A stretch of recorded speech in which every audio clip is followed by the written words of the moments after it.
Om. Namaste, welcome everyone to Satsang here at the Rice Mill. Very good. Thank you for coming. And atmosphere a little bit different today, very nice.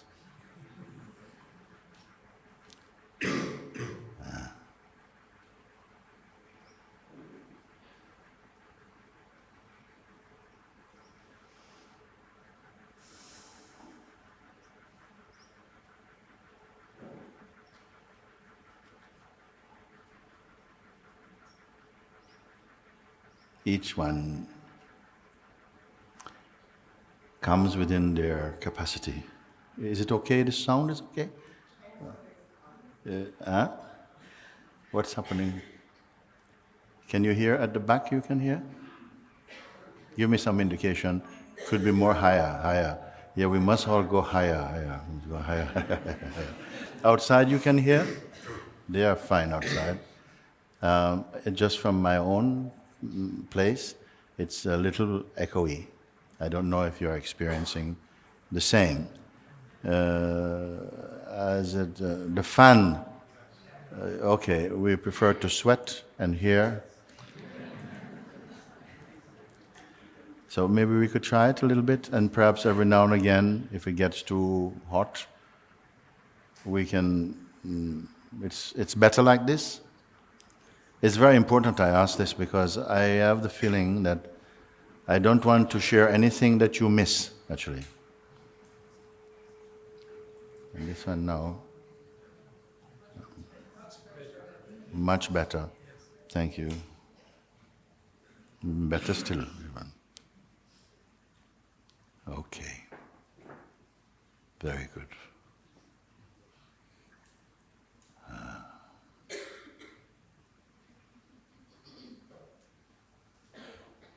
It is like this because when we came here, I think on I'm not good with dates now, about the 7th. And it was meant simply that we would come and pay some visits and respects to some places, and we'll be traveling through on the way to Rishikesh. But while here, it simply it arose very strongly that some people wanted to share satsang, so I said, okay, it is like this. So we don't have super duper equipment or something, so these things, everything happened last minute. And how wonderful it was that the team and with also Sri Vitri came together to make the place so ready for today. And I'm very, very happy for that. So it is important. Is the sound better for you at the back? Very good. Okay. I wanted to say that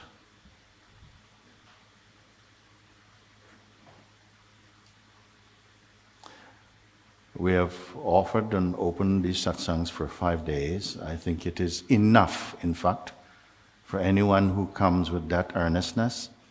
Yesterday, a few people came and said, please, I have to get established in that state. I understand what it is, need to be established in it. What is possible? I don't want to limit possibilities, What is possible is that one comes at least to a very clear experiential understanding and proof of what oneself really is. That is totally possible. And thereafter, if you grasp, I think you played invitation today, it was happening, that will contribute to the different vibration also.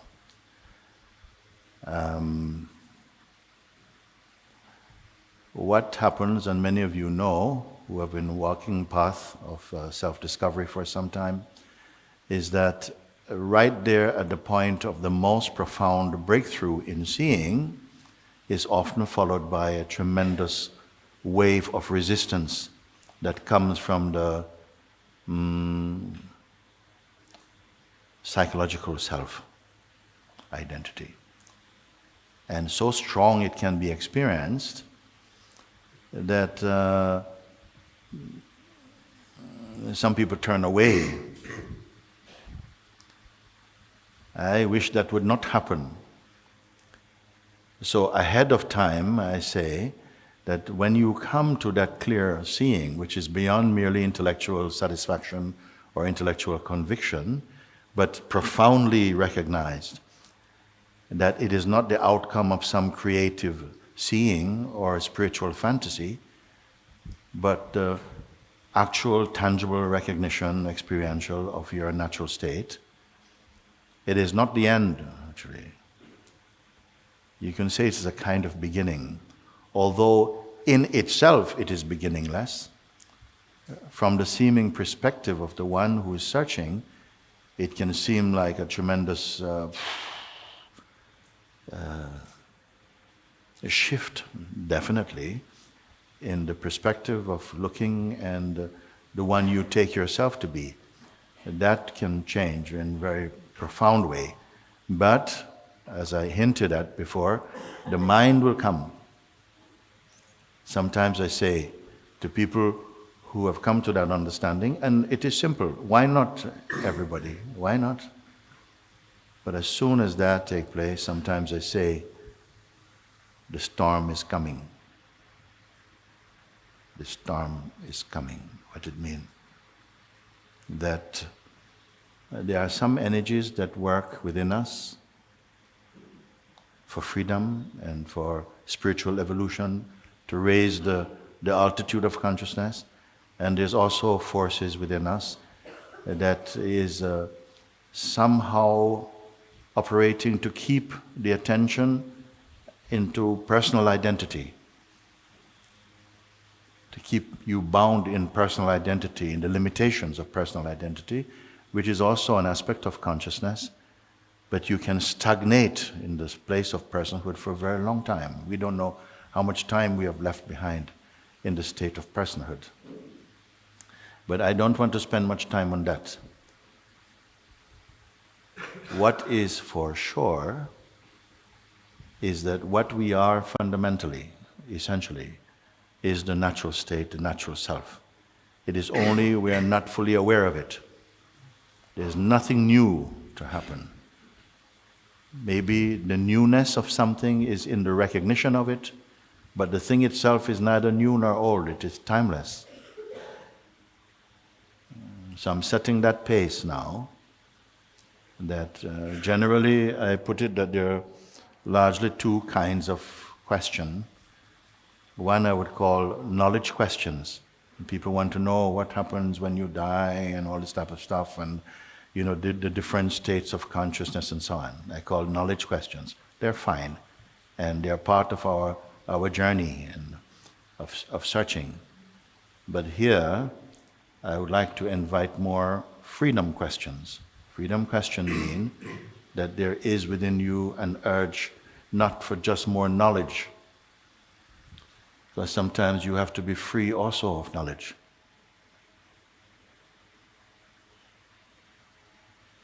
Free to be what you cannot not be, but imagine you're other than. So this is the tone of our conversations. I would like to hold to that as much as possible, but it is an open and free space. Thank you.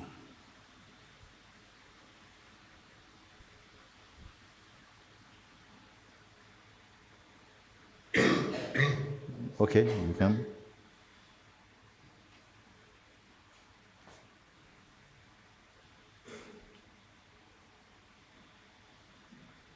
Is there not a passing microphone, or make it? Which is easy, whichever is easy. Okay. Oh, you are translating.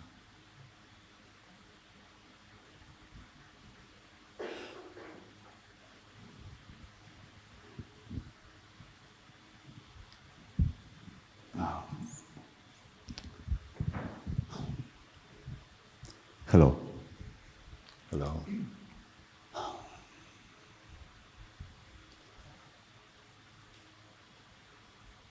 Вживую это совсем иначе встреча. The meeting with you alive feels very different. The meeting with me With you alive alive, in person, in person in person feels very different. feels very good. Okay. Feels good or different? Good. What did I say? Good. Good. Okay. Good. Потому что что-то происходит со мной. Because something is happening with С me, телом, с умом. with my body and my mind, Ты как будто под корень вырубаешь меня. as though you are uprooting me. Я даже не знаю, как это назвать. I even don't know how to call it. Я много лет, много работы сделал над собой, чтобы очистить себя как-то. I worked a lot on myself to clean myself. You work a lot on yourself to clean yourself. Clean yours. Чтобы не Okay. нуждаться в внешней поддержке. So I don't need anymore any support from outside. Чтобы остаться одному с Богом и не нуждаться ни в чем. So I can stay alone just with God and don't need anything. So Но you can stay just alone with God without the need of anything. Okay. Good. Да, и эта вот есть-нess, она такая сильная, мощная. Я с ней долгое время уже. And the is-ness is so strong, and I'm with it for a long time. Но мне кажется, что в присутствии с тобой как будто что-то, я не знаю, как это назвать, но мне кажется, что ты можешь меня уничтожить просто. But to be in your presence, I don't know how to call it, but I feel that you can destroy me. И я как мотылек себя чувствую, я хочу очень этого. And I really want it. You want some self-destruction? Really? Ты хочешь саморазрушения, действительно? But I think you're in the right environment, and people largely understand what you mean. Ты в правильном You know? находишься окружении, и люди в большинстве понимают, что ты имеешь в виду. But we can break it down. You're asking then for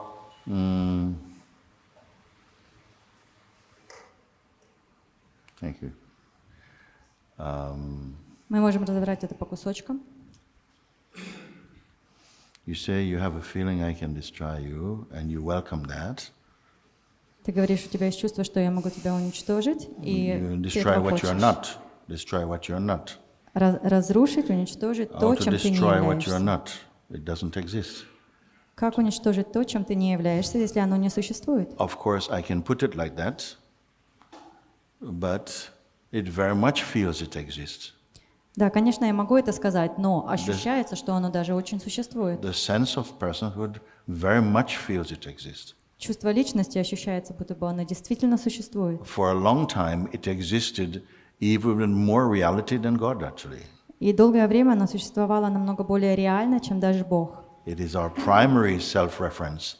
When you say I, it largely indicated the person, the constructed self. В основном мы так себя и называем. Когда мы говорим «я», мы соотносимся с личностью. So something has changed, or something is changing, because some amount of awareness has made it more clear that this previous strength of identity, you're going to have to translate that, is actually foreign to you. It's growing to be something foreign. It's not real, you see. И что-то произошло с определенным уровнем осознанности. Ты видишь, что это отношение к себе как личности стало для тебя чуждым. So now it is not so much your friend. Now you want to be free of its influence, И теперь это уже не твой друг, и ты хочешь быть свободен от его влияния, of the personal sense of self. No? от чувства себя как личности. How to get rid of it? И как же от него избавиться?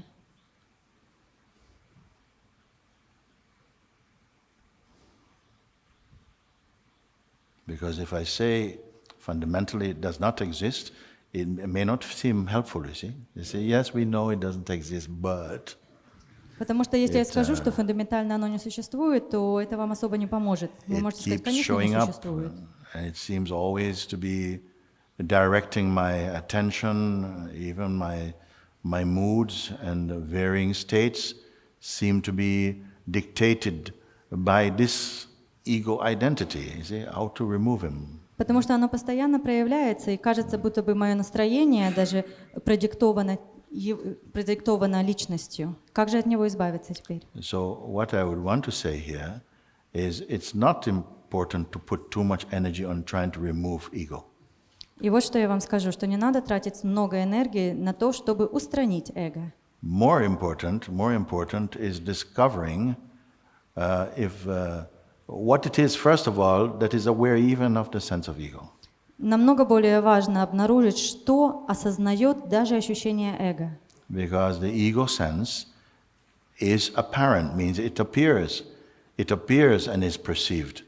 Потому что чувство эго, оно возникает и оно воспринимается. As is everything else, actually. Как и все остальное. Why limit it to ego? Зачем ограничиваться только эго? Everything that we perceive, whether it is thoughts or feelings or form, everything you see is apparent. It come and go. Everything. Все, что мы видим, будь это мысль или идея, оно все приходит и уходит. Оно лишь кажущееся. Including your self-image, come and go. Включая ваше представление о себе, оно приходит и уходит. Something does not come and go. Но что-то не приходит и не уходит.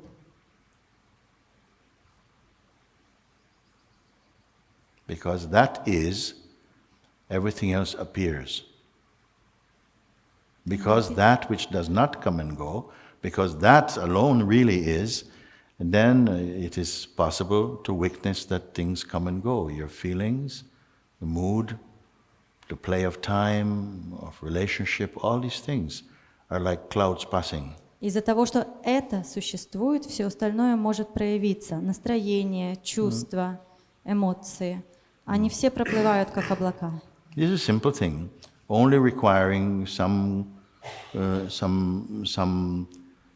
clear seeing and recognizing, and already, if you're clear in your perspective that you're the watcher or the witness of your life, actually, and the lives you believe are others' lives, if you are clear that you are the witness to them, and without you, the witness to them, they don't effectively exist. Well, certainly not for you. Это довольно просто. Когда вы распознаете, что вы являетесь свидетелем вашей жизни, то тогда вы увидите, что все остальное появляется и исчезает. If this is clear, you don't need to move on to more and more and more questions, in fact. Если это вам станет ясно, то вам не надо больше обращаться к большему количеству вопросов. Because the ego mind itself will pretend it is searching for truth. Потому что эго-ум будет притворяться, что он ищет истину. But here is the catch. It will not cooperate with anything that threatens its existence.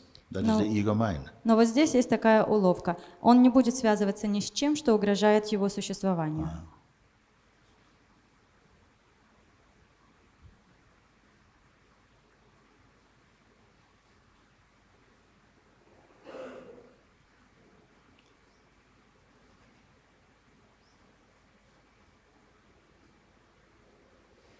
I don't know if I can take it for granted that you know these things at some level already. Я не знаю, принимаю ли я это как должное, что вы уже знаете эти вещи, о которых я говорю.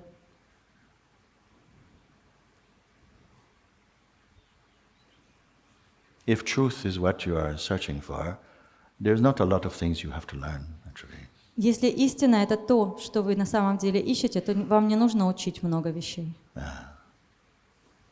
All this circus of looking is actually the mind's activity. Весь этот круговорот поиска и смотрения — это лишь действие ума.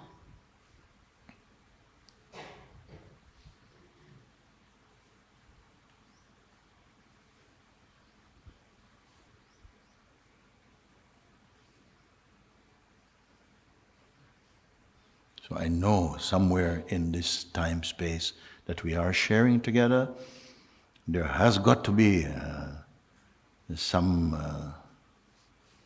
way in which the knowledge that we feel we have intellectually must combust into spirit. И я знаю, что где-то в этом времени и пространстве, в котором мы сейчас с вами вместе, должно быть что-то, что преобразует ваше интеллектуальное знание в дух. And that may happen on different points. Это уже происходило в разное время. If it was not possible, I would not have come here, I know that. И если бы этого не было возможно, то я бы сюда не пришел. Yeah. This I trust. И этому я доверяю. I'm made to be here. Я должен был быть здесь. So there must be somebody, even if it's only one. Так что здесь должен быть кто-то, даже если только один. And then the earnest seeker must feel, I am that one. И искренний ищущий должен чувствовать, я и есть этот.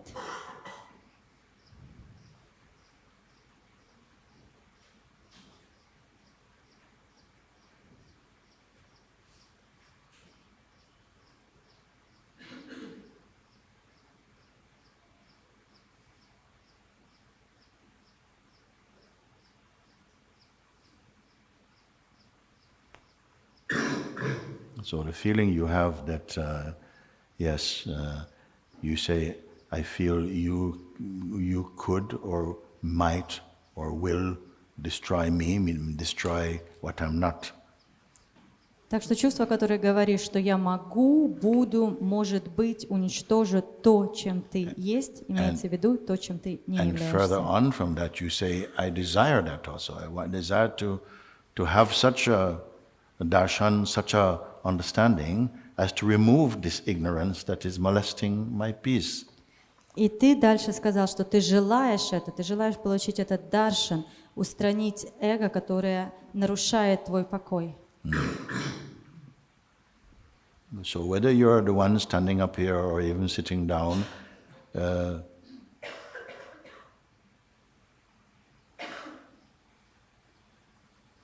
you're here in the very energy field of satsang. И даже если ты стоишь или сидишь, ты находишься здесь в энергетическом поле сатсанга. So your earnestness is visible to the Supreme Self. No? Так что твоя искренность, она видима Всевышним. So automatically the grace is functioning within you. И автоматически милость уже работает в тебе. We don't have to come with many elaborate concepts at all. Just that earnestness first, and you be present and see what happens. Так что нам не нужно заниматься сложными концепциями. Просто присутствуй, и давай посмотрим, что произойдет. If you only had 5 minutes, Если бы у вас было только 5 минут, suppose you had 5 minutes with the Buddha. лишь 5 минут с Буддой, Suppose you had 5 minutes with Christ. 5 минуточек с Христом, Just for you and Christ alone. только для вас, ты и Христос наедине. With Lord Ram or Lord Krishna or Sri Ramana Maharshi, 5 minutes alone. С Богом Рамой, Кришной или Шри Раманом Махаршем наедине 5 минуточек. What is likely to happen in these 5 minutes? Что, вероятно, произойдет за эти 5 минут? What would you wish? Чего ты будешь желать?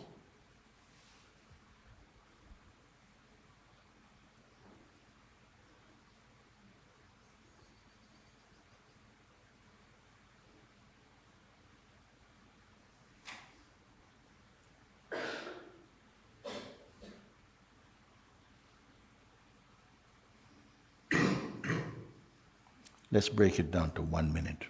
Давайте до 1 минуты это сведем. It's enough time. Достаточно времени. Put yourself in that position. Поставьте себя в такое положение. What? Что?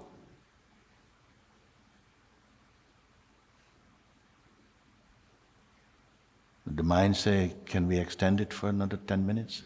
Ум говорит, а можно продлить еще минуточек на 10? What Что? is needed from you? Нужно ли это?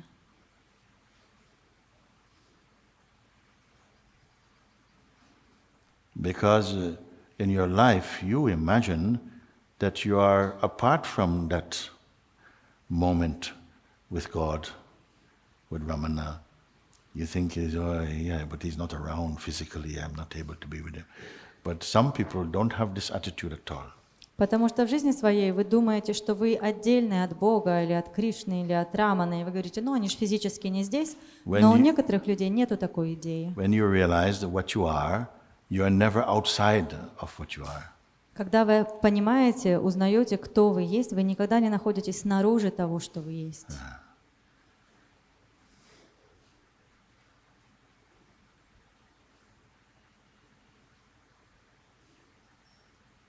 Would you be holding all your conceptual dirty laundry with you? You're standing there, Ramanas with you, looking at you. No. Будете ли вы держаться за свое грязное белье ваших концепций перед Раманой?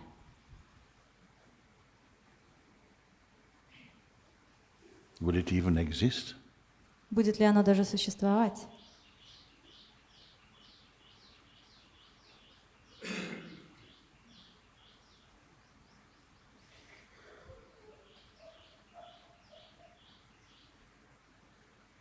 Why not this moment?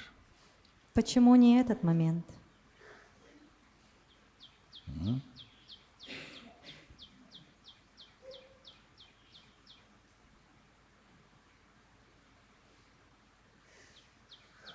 If you don't combine yourself with anything at all, Если вы не смешиваете себя вообще ни с чем, if you're not holding on to any favorite concepts не держитесь за какие-то излюбленные концепции, or desire or intention, желания или намерения, then what remain then? что же тогда остается?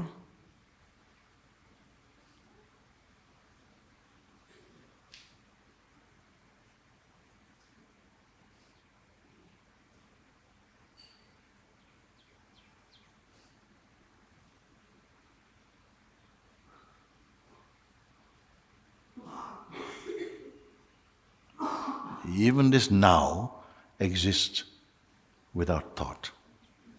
Даже это сейчас существует без мыслей.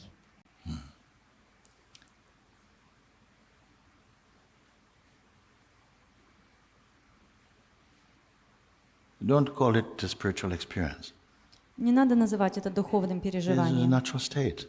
Это естественное состояние.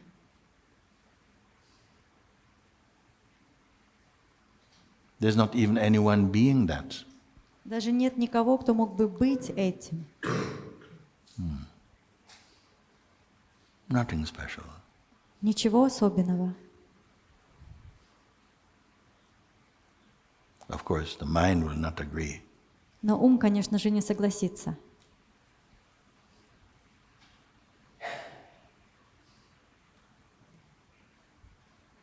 All troubles come because we over-respect our personalized mind. See? Все проблемы приходят из-за того, что мы слишком много уважения отдаем нашему уму.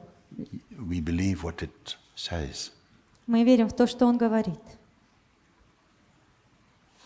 And so we become distracted from the truth of what we are naturally. И, соответственно, мы отвлекаемся от той истины, которой мы естественно являемся. And it's not that as you are means you must be still and not moving and watching your breath. Not at all. It's natural.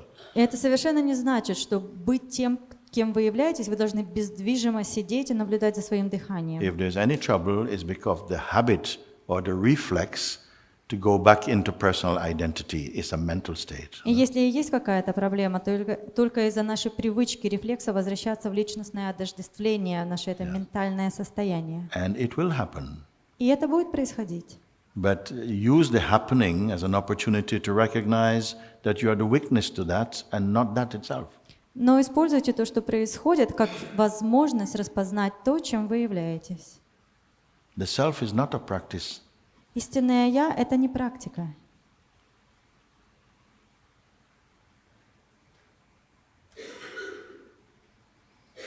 Even the practicer is an idea arising in the awareness self.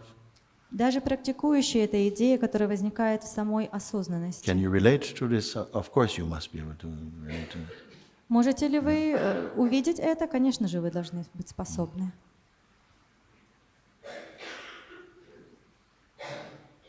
Have I gone too far, too fast? Я зашел слишком далеко, слишком быстро. I haven't gone anywhere at all. I'm not here.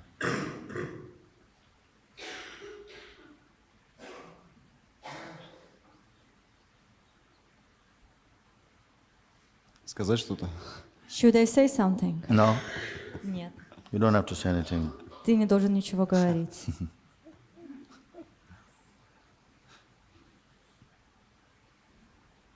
You don't have to say anything unless it can improve upon that which is here already. Ты не должен говорить ничего, разве что это может улучшить то, что уже здесь. Actually, our meeting is totally practical, you know. Наши встречи, они совершенно практичны. I don't want people to come and sit around. I don't need it. Я не No. хочу, чтобы люди приходили и просто сидели Clear здесь. up any misunderstanding, and that is all. Мы проясним все недоразумения, Come и back to всё. your natural state is the possibility and the invitation also. Возвращение к вашему истинному «я» — это реальная возможность и приглашение. And to demonstrate the simplicity of that, the naturalness of that. И эти встречи для того, чтобы продемонстрировать легкость этого, простоту этого и естественность этого. Because our mind, even spiritual conditioning, will keep feeling that, no, I'm near, I'm getting, I've got a bit more to do, and so on. All of this is delusion, actually. Потому что наш ум и даже духовная обусловленность будет говорить: да, я уже близко, еще совсем недалеко осталось, но это лишь иллюзия. On the other hand, I'm not saying, it's nothing at all. No, I'm not making a kind of joke of it. А с другой стороны, я не говорю, что это вообще ничто, это не шутка какая-то. Because this simple misplacement of identity is brought much suffering into the world. Потому что это простое помещение отождествления в неправильное место принесло столько страданий в мир. If people were living in the realization of the truth, there would be none of this nonsense. Если бы люди жили в реализации истины, то не было бы всего этого нонсенса. That's how important it is. Вот насколько это важно. Being a spiritual person means nothing at all. Быть духовной личностью не значит ничего. Living in the realization of what you truly are is everything. А жизнь в реализации того, чем вы на самом деле являетесь, это все.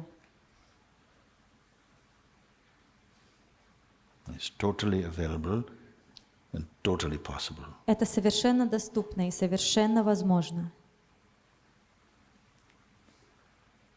Thank you. Спасибо.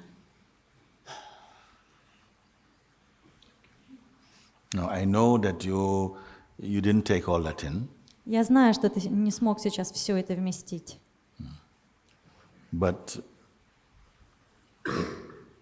I send it mind bypass. Но я послала это таким образом, что оно обойдет ум. It's okay. Все в порядке. If you're open, the serum is in. It's okay. Если ты открыт, то сыворотка уже внутри. Why I say this is sometimes we have a feeling like I must understand every word and see where that. No, you're open and receptive. Allow some space for grace to do its work also. И почему я об этом говорю? Потому что иногда мы думаем, что ой, мне надо понять каждое слово, разобраться во всем. Но нет. Если ты открыт, то позволь милости работать внутри. Grace is also just another word for what you are also. Милость — это еще одно слово для того, чтобы сказать, кто ты есть. Okay, thank you for that now. Спасибо. Спасибо. Ты когда говорил, оно одновременно во мне резонировало все. When you were speaking, it has a resonance inside me Я это simultaneously, вижу. and I can see it. Ты как бы усилил мое понимание, то, что я так, в принципе, и понимал. You strengthened my understanding. Yes. Просто я должен использовать на 100% эту возможность встречи с тобой. But I had to use 100% this opportunity to meet with you. It's good. Хорошо. Спасибо. Спасибо. Thank you. Moment, who is in the urgent? Well, let me hear from you first, no? Yeah, you come one moment now. And we can move quickly with the microphones and... yeah.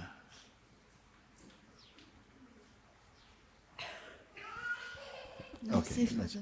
Yeah. Can I... You can come into a space here and you can speak. Is it on? I think so. Okay. Go ahead. Namaste. Namaste. I feel to make a report for you. Mm-hmm. I am the subject. You are The subject. meaning what? The one that sees everything. Carry on. And say some more. it doesn't even look at something. It is here and it doesn't even observe. It's just aware. And just now you were speaking about the mind and the resistance and the ego comes back. It doesn't matter at all. It is a sensation and it doesn't feel nice. Yeah. But it is the way it is. And what you are has nothing to do with it because that is in you.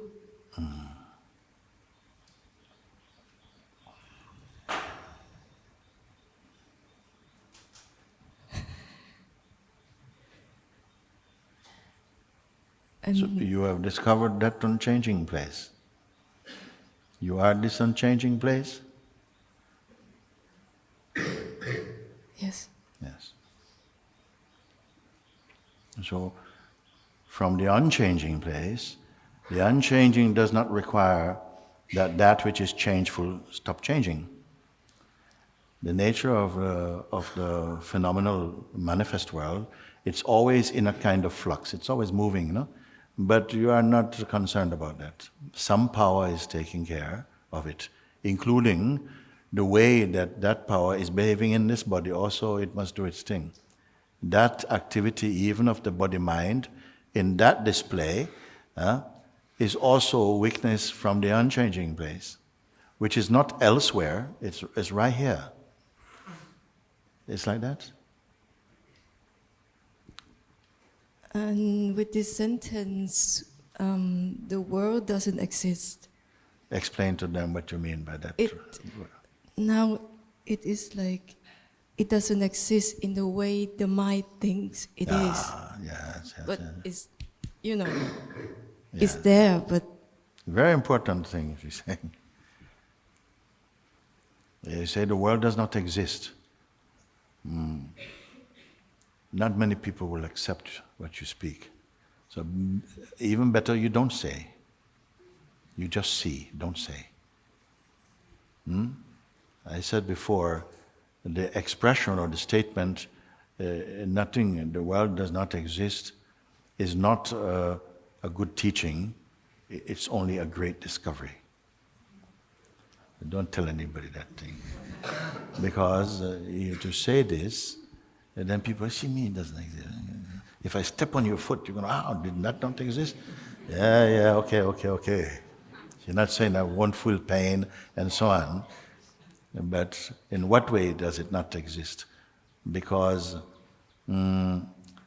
first of all, just in the same way, like you may go to bed every night, maybe you're sleeping next to your beloved or your children, and you're sleeping there, and if you have a dream, you cannot share that dream experience with even the most intimate one. They cannot experience it like you experience it. It's a very unique experience. In the same way, our waking life world is equally unique in the way that you experience it. It's very subjective. That's why she used the word maybe subject. Yes. Different use of word subject now. Subjective in the sense that I'm speaking, meaning that it is interpreted. It is projected, interpreted, believed to be so, and we present it that it is like a fact. You see? Yes, it is true that what you are experiencing is what you are experiencing. This is true. But it's not necessarily true that what you are experiencing is truth. And each one wants to feel, that's why people say, this is my reality and your reality. What confusion. This is my take on things, how it looks to me.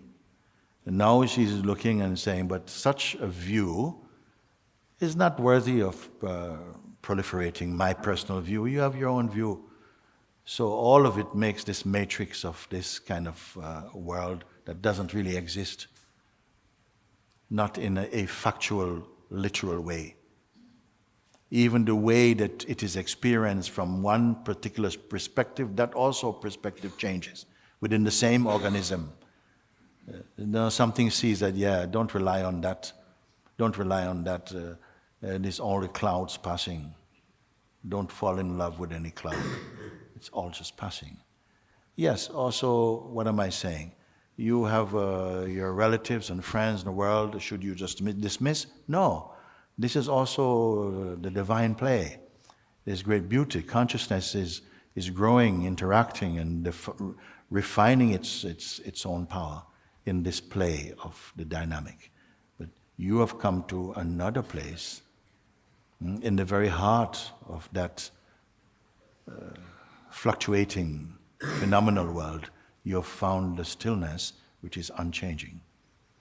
And nothing can affect it. It is so pure. If the person is still there, has strong identity with personhood, it will not be so attracted to what she's speaking, you see. Because from the personal perspective, the person needs a lot of change. They need, different things, a different kind of entertainment. But what she's speaking, this is the very heart and the source of all entertainment. So whatever happened in the dynamic functioning, everything becomes in some way blessed and energized from that central understanding. So you're not at war with your dynamic life. And that is also unfolding, there's a place for that. But the story, the identity, the claim, the arrogance that previously would be there is no longer there. It has been transcended. This is our natural state. Natural state. Beyond failure and success also. One observes the play of the dynamic play of duality. Duality is absolutely necessary for experiencing to take place.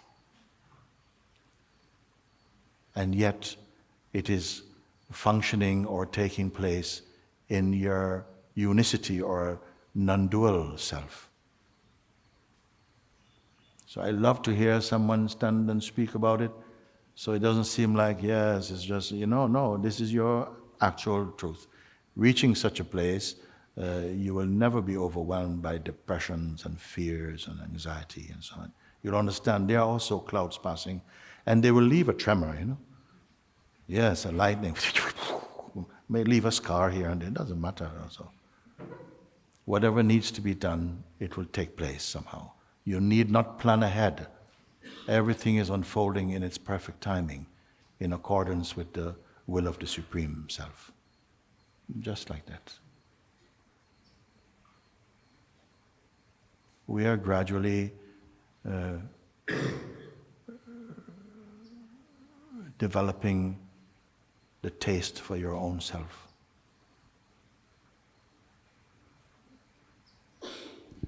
Thank you. Very nice. Very good. Very good. Who is coming now? Somebody here. You will say something? One moment.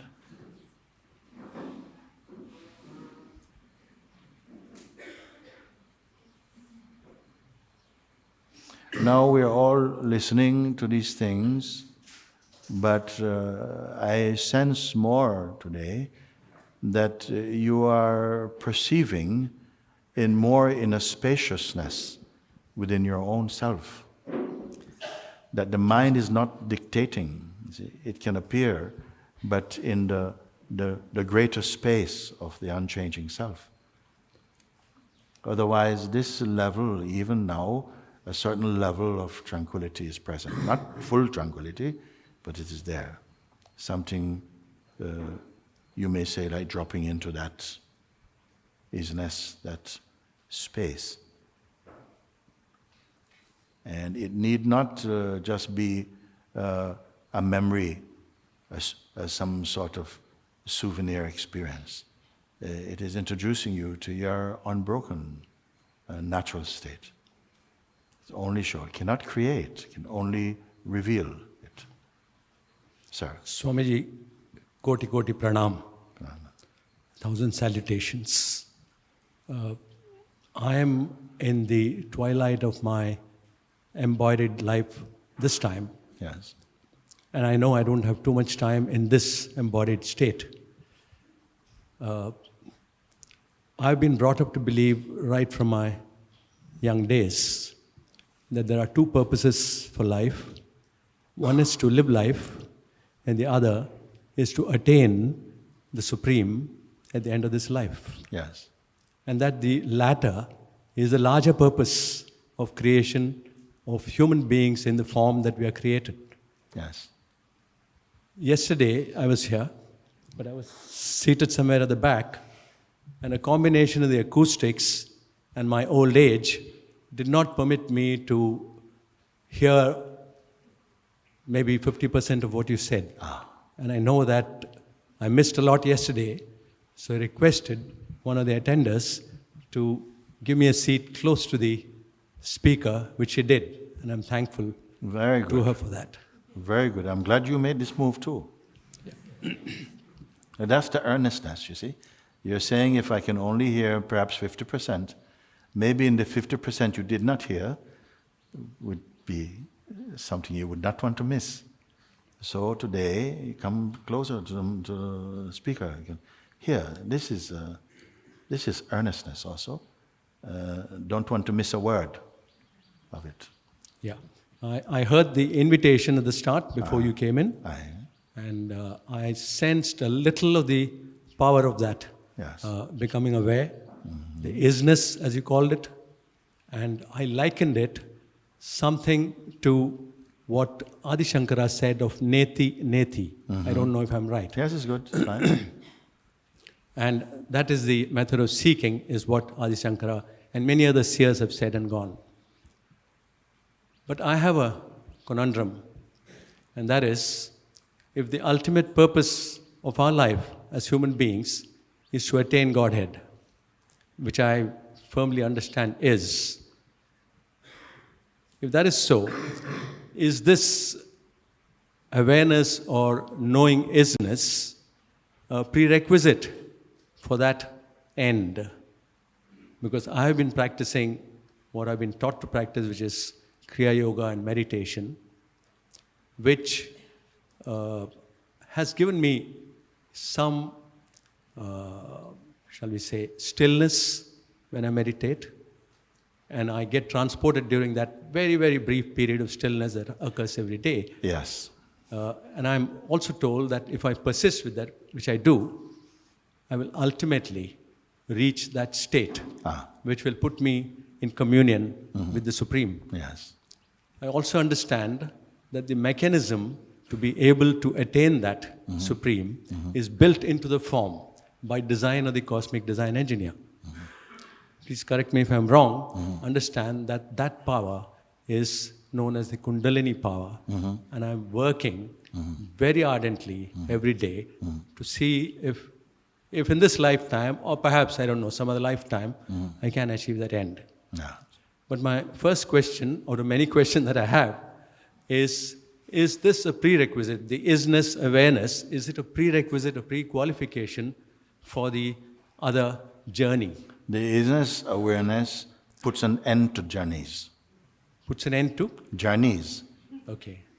You see, what you are searching for is already within you. It is not any physical distance apart from you. The only distance there is the distance of a thought that is a distance to cover. You see? And however lofty or noble such ideas are, they are perpetuating a sense of separation in you that is not true. It is not true. If it takes 100 more lives to wake up to the truth, on the moment that you wake up to the truth, that moment is not unlike this moment. The idea that, yes, these are prerequisites, you must make these steps before that step, reinforces an idea that the truth is apart from you. Of course, it is apart from your personal identity. It's not a personal achievement. You see? I was making one, I found myself making a story that there was one, in one household, the wife had come, new wife had come, and this generation of the family were not so, had started to perform their pujas and so on. They had in the family a golden Buddha. The golden Buddha was there, and what happened is that it was being refreshed every year because of the smoke from the fires and so on, always make it look more blackened and so on. So they kept wanting to clean it, and so keep adding more and more gold paint on this Buddha. So now they called in one man, and he said, please, could you clean this, because it keeps scratching and coming off. Please, could you have a stronger kind of paint we can put on this the statue? He says, Madam, can you let me take it for a while? She says, no, please don't take it. She says, okay. He looked at it, and he scratched at it, and he found that underneath the gold paint was a real gold Buddha. It was gold, not paint. Golden Buddha was there. But somebody didn't like the tinge of that gold some years before, so decided to paint it into this brilliant gold. And year after year, they're painting more and more paint on top of the original gold. Ego is like this paint, painting more gold paint on top of the real gold. Real gold means yourself, your true state, your true nature. But the false gold is like more personhood, more idea. I must do this, more do that. If I keep on doing this, maybe my gold paint will become real gold one day. But you are the golden Buddha. All that needs to happen is to remove the false gold. Only to remove these false ideas. And some of these false ideas have got a lot of respect around them. And is it that, all this falsehood? No, somehow in the play of life, according to each person's temperament and so on, we follow different paths, but all of them are going to the same place. Some windy, some direct, like that. What I'm sharing is direct, you see. Some people have been searching 20, 30, 40 years. There's what you're looking for that takes this time. And then you see that it's all convoluted thinking. I've got to stage 5. I say, how many stages? Oh, there's only another 25. What? To go where, you see? So this is why I say, not making a joke of it, but it has to be pointed out. Because if you feel that presently you are the ego mind development stage, and it's coming, it's cleaning more and more, getting more refined, gradually coming to a place where it may, in this life even, stand a chance of merging with the Supreme Self. It's a slow path. It's okay. God is not impatient. But if you have this sense that, wait a second, you listen to the invitation today, and even then, you see, it asks only to leave your usual way of thinking, your habit of thinking, to the side a little bit, and just keep looking at what remains when you leave these things aside. Our habitual thinking and identity, leave those things aside and pay attention to what remains there. is what remaining is that, is it noisy? Is it needy? Let's leave a bit more, look, until you come to total emptiness, you see. Then what is there? What is the quality of this emptiness? Are you something in the emptiness? Or are you the emptiness itself, you see? So this is very direct, and even so we may ask, is this a prerequisite, meaning that is this one step towards this? No, it is this.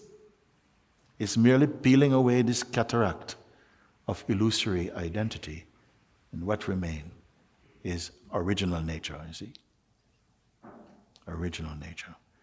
Original nature cannot be developed. It need not be. The perfect cannot be perfected. It can only be revealed. So here it is revealing one's true nature. Right where you are. I'm not saying, when I came here, one man came to where I was staying. I'd never met him before. He came with his dear wife. I don't know if they're here today. He said, Mooji, I've come to see you. We've never met before, but I've been watching you. And what I love with you is your teaching. What is your teaching? Whoosh. He said, that's your teaching. I said, huh? He said, yes. Because you sat before your master and he told you, if you wish to discover the truth, what must happen? You must vanish. What kind of instruction is that? If I vanish, who is going to do the looking? Who can say this thing? You go to the feet of your master, he told you, you want God to be there and you want to be there. No. You must disappear. Of course, who was there to receive this instruction even? I felt like a mess inside my head. I was full of anger and foolishness. So why is he speaking about? It was only later. Again, the serum was in. Sometimes the master tells you things you cannot do. Your mind cannot do. But the power and the grace of his words detonated inside. And the one who was angry disappeared. The one who was searching disappeared. Like that. So he's saying now, you are not telling people, Papaji didn't tell you, you go and sit in a cave for 6 weeks. You practice this mantra, you do this thing. He did not say. He had not spoken to me before. On our first face-to-face meeting, he told me, disappear. And it worked. Not with the cooperation of my mind. So because of that directness, equally I am sharing with you. Yes, you want to practice such and such, it is fine. All practices are fine. Whatever you're doing, do. I am not here to convert anybody. Let the Christian become a better Christian. Let the Muslim become better Muslim. Let the Hindu become better Hindu. That's not my stress. My point is, whatever outer forms it takes, you are the same one for me. And so this thing that I'm pointing, that for other things you may have to practice. You want to become a monk, you may have to practice, you have to do a particular kind of sadhana or something. But for realizing the truth, and I want to say something while I'm here, no? That in India, there's these terminologies, Swamiji, you must know yourself. They speak of Nirgun Brahman and Sagun Brahman. Nirgun Brahman means the supreme beyond attributes. The pure Nirgun, pure awareness, pure consciousness, undistilled, immutable, imperishable, unborn, uncreated self. Then in the Saguna aspect, the dynamic, creative, manifest consciousness, where we experience the sense of you and me and this and that and life and death and heaven and hell and knowledge and ignorance, all display. And the sense of being and the sense of becoming All of this is in the Saguna state. And they are one. Saguna is the play of time and change. Nirgun is timeless. The invitation you listened to brings you to Nirgun, Brahman, the highest, in fact. How amazing is that? It takes you to the highest stage. Why highest? Because you cannot make sense of Sagun. Everybody has their own thing and they're arguing and la la la la la la la. We cannot meet. In Nirgun, we need not meet. We are already one. And that is profoundly experienced. You listen and listen again. You listen and listen again, you see, to this. Where has it brought you, you see? Beyond the limitations of a personal self, to your fundamental nature, you see. But the mind is searching for some, where are my legs? I want to stand on something. Where can the infinite stand? And this is the discovery. This is the quintessential discovery. Why what it means quintessence? Means the essence of the essence itself. Therefore I say, how amazing that you may discover your Nirgun Brahman state, because in realizing this, it automatically blesses every aspect of your dynamic expression. Automatically. You'll find that somehow the life is unfolding in some harmony. A wisdom is emerging in you. A wisdom is emerging in you. You did not study for it. It is the outpouring of a grace that you don't know where it comes from. All of it is in this. This is my good news. And it's more than news. It's even more than new. It is timeless. So I recommend this invitation, you listen, because it's only like a mirror that's reflecting your true nature. It's not giving you step 1, step 2, step 3, step 4. It is simply just sweeping aside that which is causing a sense of distractedness in you, so that your natural focus prevail, just like that. Swamiji, this is a revelation to me, Yes. Albeit at an intellectual level right now. Therefore, I'm trying to understand this. What makes something intellectual? If you say, I understand something? Not at a profound level for me. That the invitation is the be-all and end-all of what we are seeking.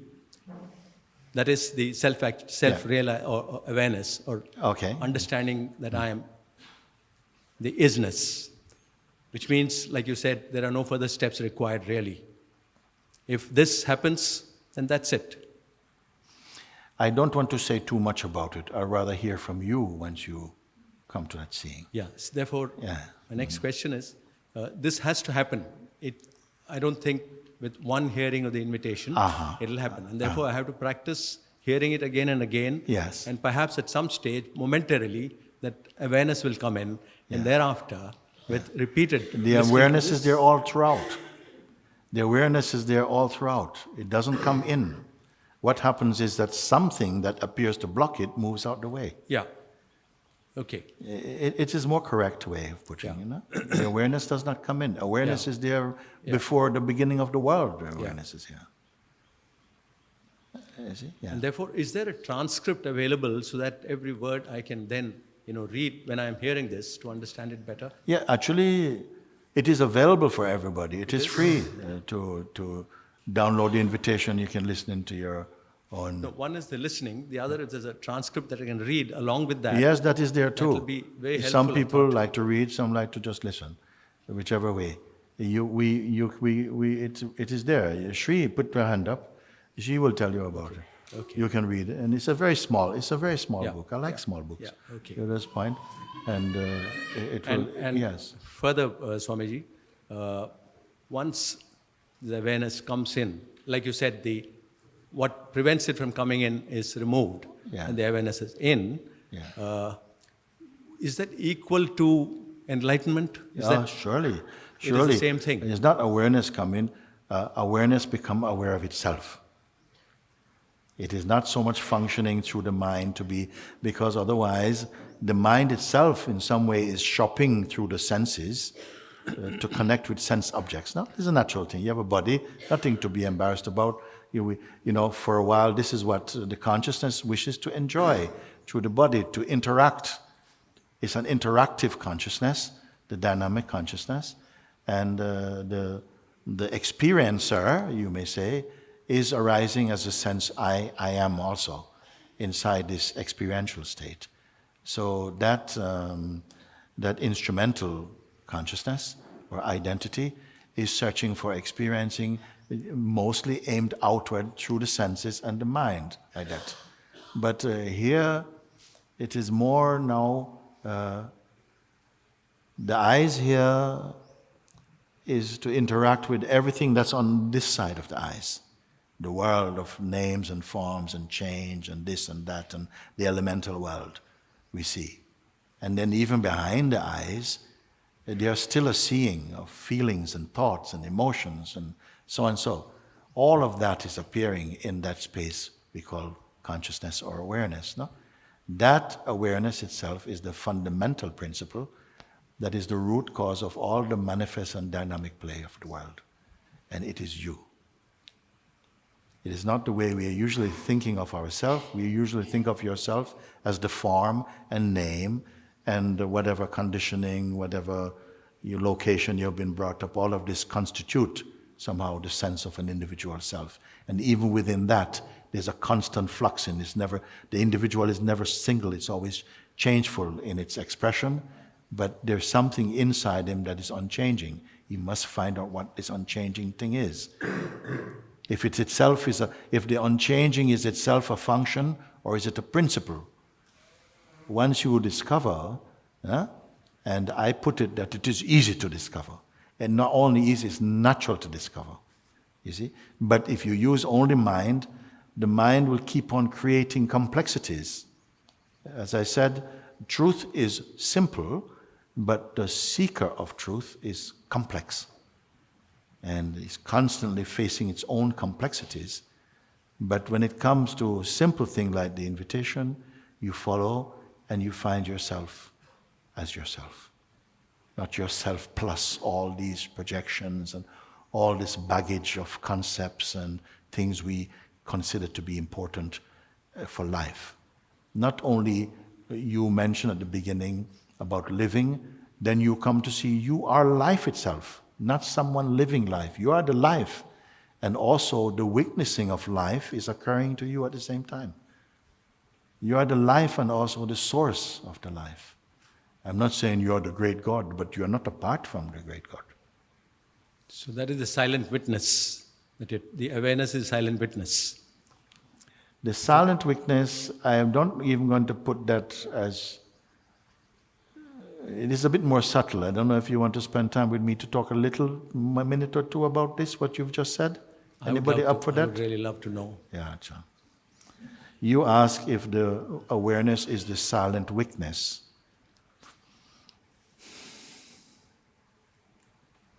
May I give a little illustration?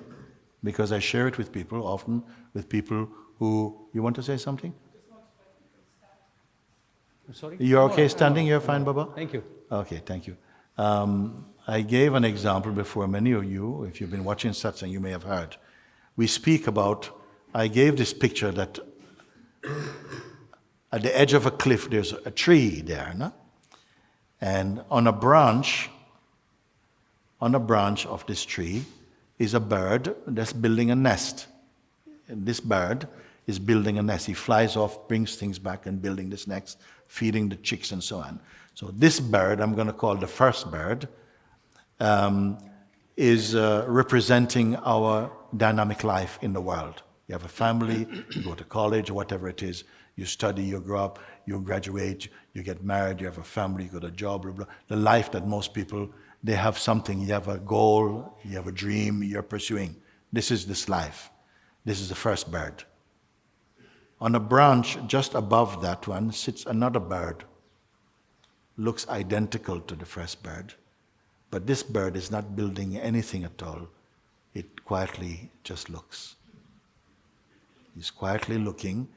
In his view is first bird building, worms, all of this. The second bird quietly observes. In his view, he can see the first bird and the activity, and then also the wind and the rain and the sun and the trees and everything it can see. But he's just quietly looking. This second bird is the witnessing aspect in yourself.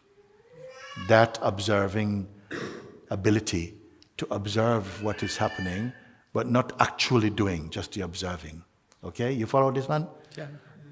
The second bird is in the heart of the first bird. Okay? Let's say like that. The second bird is not a part. It's only a part in the sense that its function is simply observing the dynamic aspect of the first bird activity. They are one bird actually. Okay, so the second bird represents our introspective functioning, simply. It is also functioning. Observing is also function. The dynamic activities of life is also function. The witness to them, the second bird, is quiet relative to the first bird, but it is also functioning. It is witnessing, no? And then the second bird and the first bird are also witness. I'm not going to bring in a third bird, okay? First bird, second bird also is perceived. They are both perceived also. Where are you and in what state would you be to be that in which the first bird and second bird activity is observed also? Don't talk so quick, just look. If you are this in which the first bird and its life and its activity is functioning, and the second bird, which is the witness to the first bird, is also functioning and is also perceived. From the place where they are both perceived, what is happening there? So that not only the first bird, the witness to the first bird is itself witnessed also.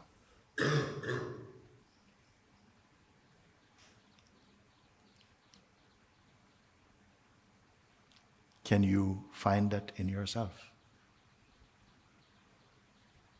Now, the miracle is that all these play, all these expressions are in you. This is a time body, but something timeless is functioning in it. This is a mortal body, but the immortal is inside it. They don't equate in lifespan. This thing is recyclable. You may say it will incarnate another one. But the principle that causes all these unfoldings does not incarnate. It does not move about. But I want you to know that through experience. You see. And the more you sit and you simply observe what my words are pointing to and where they're pointing from also, you will find and recognize that unchanging principle within yourself to be yourself itself. And so all that, because all that you see, all that you experience, time says, all these belong to me. All that you see, all that you imagine, all you remember, all that you possess, all that you think, time says, all this belongs to me. I eat everything. There's only one thing that time cannot eat, is the awareness in which it is born. Therefore, when you come to look from the place that I'm speaking, time becomes conceptual for you. When you listen to invitation, if I ask you, what time is it where you are now? You have no way of saying. Is it night or day? No, Babaji. It's nothing to do with any of those things. Then I may ask, what you are discovering now, is it a disappointing discovery? I tell you, no. Most auspicious. I cannot explain. I cannot give. It cannot be given. It cannot be taken. It can only be discovered. And it is not different. It is not different from you. So can that be likened to the pure soul and the evolving soul? no, the self is not evolving. The soul is evolving. The sense of the person in its dynamic reference, this is evolving. The nature of the fluid consciousness is to evolve, to grow. But where is it aiming for? All growth is going somewhere. What is the highest of the growth trail of consciousness? To what is it evolving? Consciousness can only be evolving towards its source. And its source is formless. And is this state, is this state what is called Jivan Mukta? Jivan Mukta. Is that it? So once you realize, and that is in perpetuity, it's stabilized. When you realize these things, all these words, Jivan Mukta, Brahman, all them fall away. When you realize the truth of yourself, all these things, all these categories, they don't really exist. They exist for the mind. And consciousness, mind is also a form of consciousness. But they don't really exist. They are only existing while they are useful in the realm of usefulness, in the play of evolution. This is also, we cannot just dismiss that, of course, because we all experience through the mind and through the senses this arising, the evolutionary unfolding of consciousness. But this unfolding of consciousness is unfolding in that which is not unfolding. If you only know the saguna aspect of consciousness, the dynamic expression of consciousness, you will always be in some form of restlessness. Your peace you will experience, but for a duration. But that unbroken peace is synonymous with that pure. Jivan Mukta means also the one which has become free, free of ego, rebirth, and delusion. So just last question, Swami. Awareness, like you've explained, will come little by little till at a certain point it becomes complete and perpetual awareness. It will appear to be so, but it does not come. And it cannot go. Yeah, no, I understand that. What prevents you from becoming aware once it is gone, will it come back again and then go again and come back again depending upon how you practice this? The one who feels that awareness comes and goes, this one himself come and go. That which feels that awareness comes and goes, this one is also coming and going. In you, who witness his coming and going, but out of habit and sentiment, you hold on to him. And because of holding on to him, you partake of his suffering.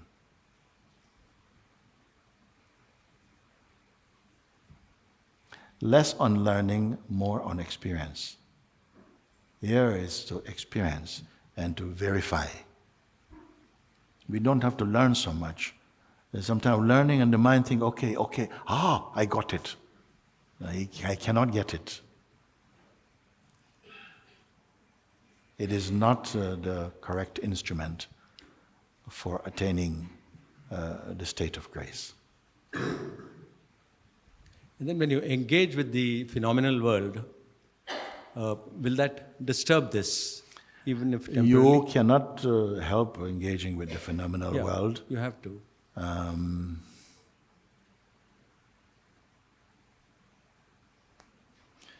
At the end of today's satsang, of course, it's coming now to that point.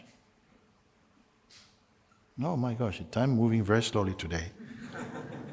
At the end of we say, we will introduce and play we'll play the invitation again for those who perhaps were not here when it was first played. Just for today, we'll play it again at the end of satsang. But thereafter, tomorrow and subsequent days, we'll play it in the morning so that you listen. Because actually, it is because of the listening to it that I notice a certain tranquility prevailing in the room. Yesterday, it was very noisy, energy, quite noisy. Not people not feeling that they're making noise, but the energy is noisy, you know. We can't help it. I'm not telling you, don't be, no, I'm just saying, be aware, this energy is not you, be aware. And because of satsang, it's going to bring these things to the surface, you see.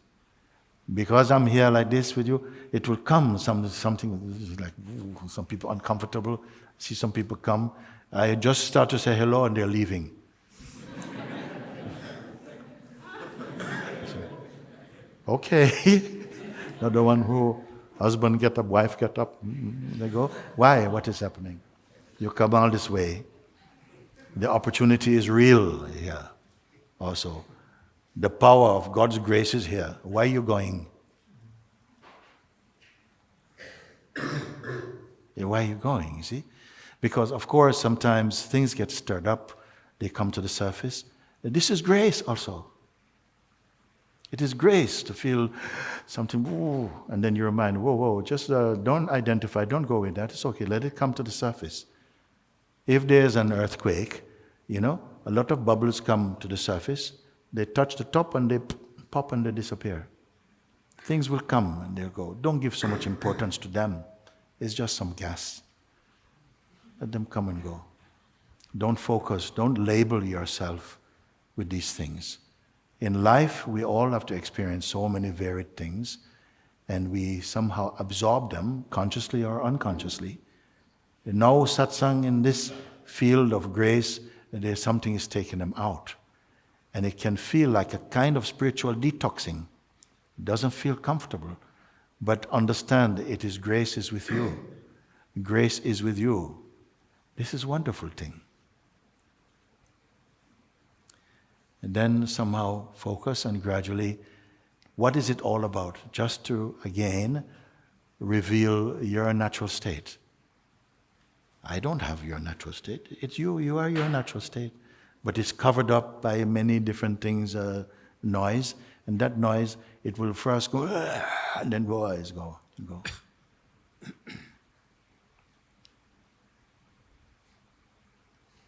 There comes a time when the peace in you is totally stable, but there's nobody trying to keep the peace. It is just there. You're natural. The sun doesn't have to warm itself up every day. Nature is heat and light. The self also, its nature is love and peace and joy. This is our natural state. Things can come and they may create some sense of turbulence, but they also go. They come and go. You must discover that within you which is untouched. Not that it doesn't care, but it doesn't mind.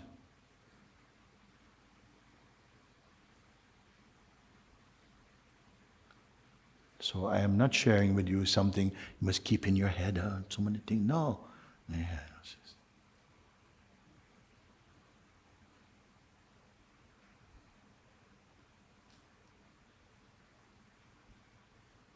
So my recommendation is, yes, I will ensure that you get a copy also, that you can listen, and maybe we see if the book. We came to Tiruvannamalai, we did not come. You know, the first time I came to Tiruvannamalai was in 1994. By Papaji's grace, I came here. And I returned in 2000, I think, don't trust me. When did I come? 2005 I came here. I came here because I wanted I was already sharing some satsang, and I came here because I remember when I came first, this place was like, I said, my God, must be like how it was in the days of Christ, One little bull cart going down the road. So, it's so quiet. No? So I came back to have this darshan of Ramana Maharshi and Arunachala. And I came like this, and then I was sitting one time outside the chai shop in front of Ramana Ashram, and I felt some people sitting looking at me. I was shy, I have got a shy side, so I'm sitting there, and I could see them there, so I didn't want to look at them. So I came on. But then there was so people to look at. And then I saw them looking, and I came and I asked, excuse me, can we talk to you? I said, yes. He said, we've been coming here for the last 3 days, me and my friends, because when we came and we saw you, we felt very peaceful. And so we come every day, you're here, we come here. I want to ask you, are you intentionally doing something to us? So I said, no, I only noticed you today. Like this. And that's how they say, can we talk? And that's how I started having satsang in this place. When we first came to have satsang, I had nothing with me at all. We didn't like this. Somebody got something. I had one, we were on a rooftop having one microphone, and then the wind was coming. Somebody take off their socks, put on the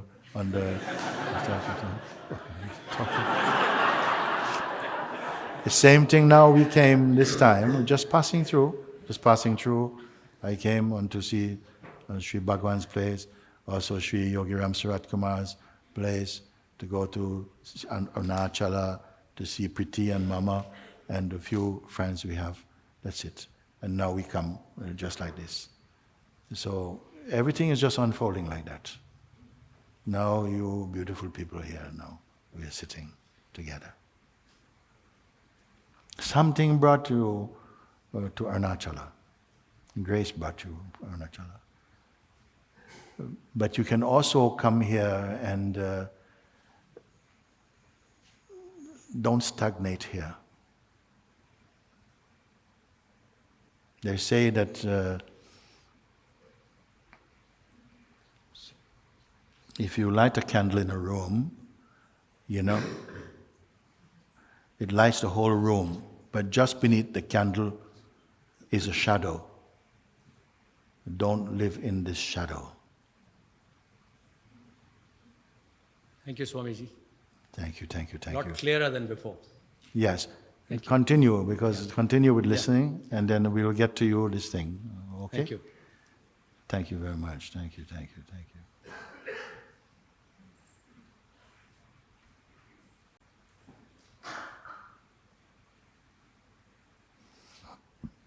A moment. Somebody here? Come.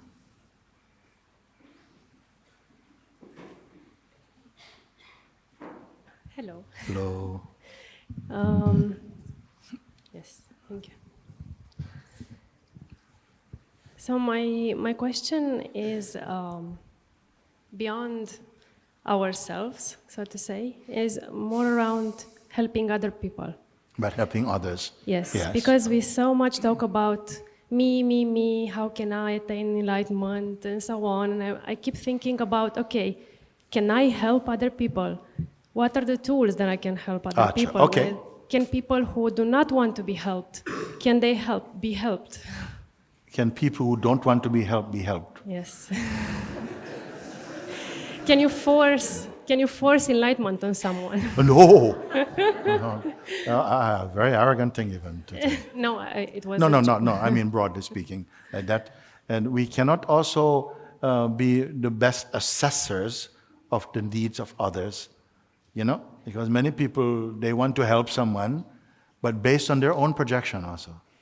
Sometimes, what if you go and you're walking in the street and you see someone, lying outside some shop, McDonald's. say, oh my God, you know. So you think, oh, this person is so hungry. You go and buy them some Whopper or something like that and drinks, and they,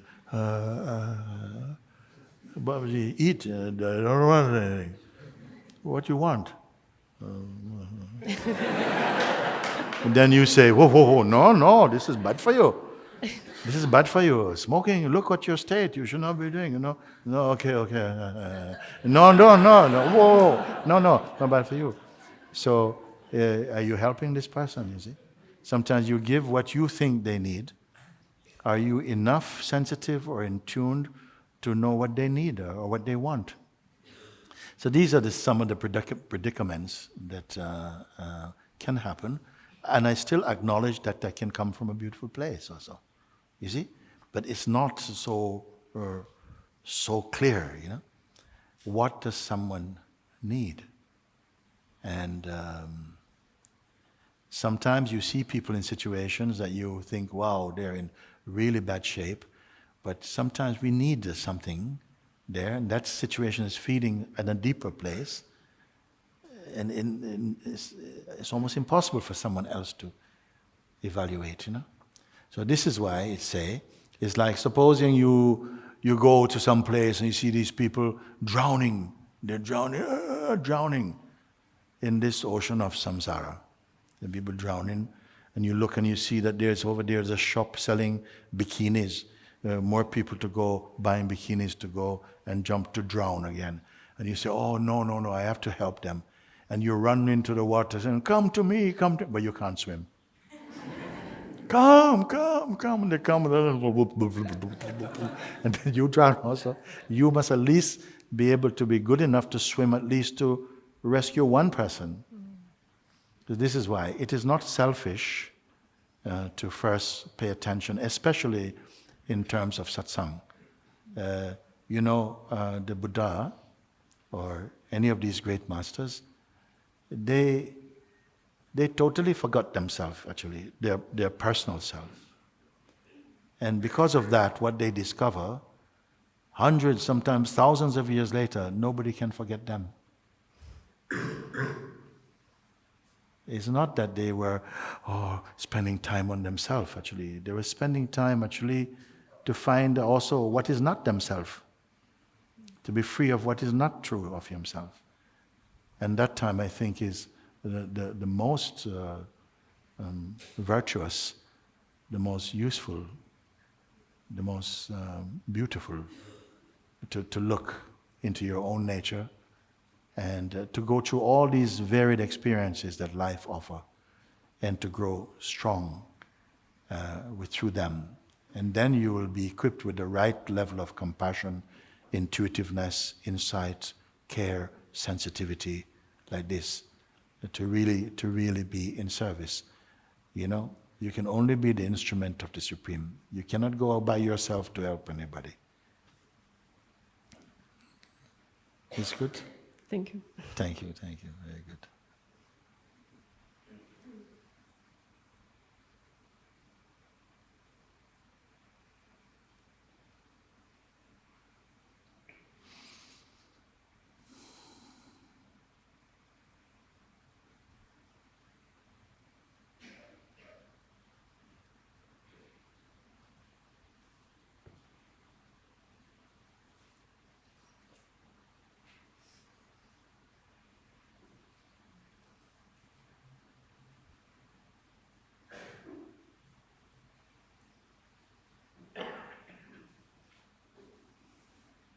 Peut-être une traduction. I will try to speak English, but I am only French, you know. Français, s'il vous plaît. But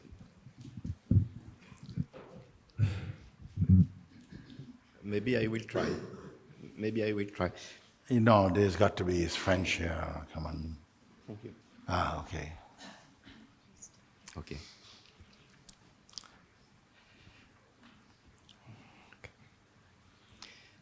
Thank you. Mooji, vous avez reparlé de ce qui s'est passé avec Papaji. Et en fait, Mooji, you spoke about what happened with Papaji. Yes. And in fact, Et en fait, cette nuit, et puis depuis un moment, en fait, je me sens en fait impuissant, en fait, à un certain point, en fait. C'est-à-dire que and last night, as it's happening to me since a while, I have felt my own powerlessness. Your own powerlessness. yes, parce que enfin, ça fait, je sais pas, 30, enfin 40 années que voilà que je cherche la paix en fait. Et I've been searching peace for 30 or maybe even 40 years. Et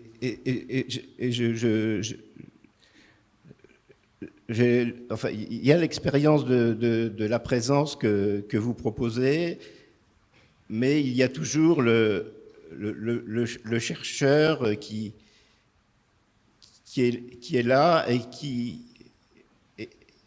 qui ne peut pas partir tout seul, en fait.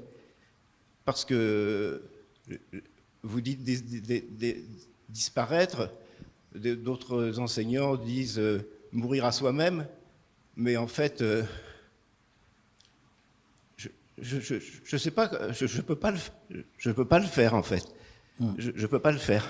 So I've had the experience of presence, as you say, as you describe it, but still the seeker will not disappear. It just doesn't go away. I don't know how to Okay, say this. very good.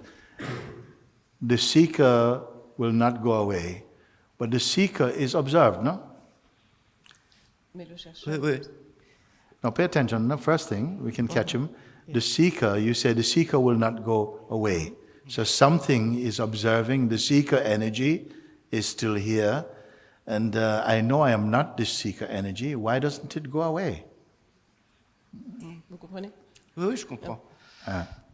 So, that which is troubled by the seeker energy still being present, is that one reliable? Est-ce que vous pouvez faire confiance à Yeah, cette yes. partie qui est mise en difficulté par le fait que le chercheur ne veut pas disparaître? Est-ce que vous pouvez faire confiance à cette You partie understand de what vous? I'm saying also? Vous comprenez? The seeker feeling, someone is saying that, look, the seeker, I have glimpses of it, but then somehow the sense of presence, and in the seeker energy, the seeker sense person, it won't go away, okay? But that which is aware of the seeker energy and saying, why it's still there? This one who is complaining, is this voice reliable?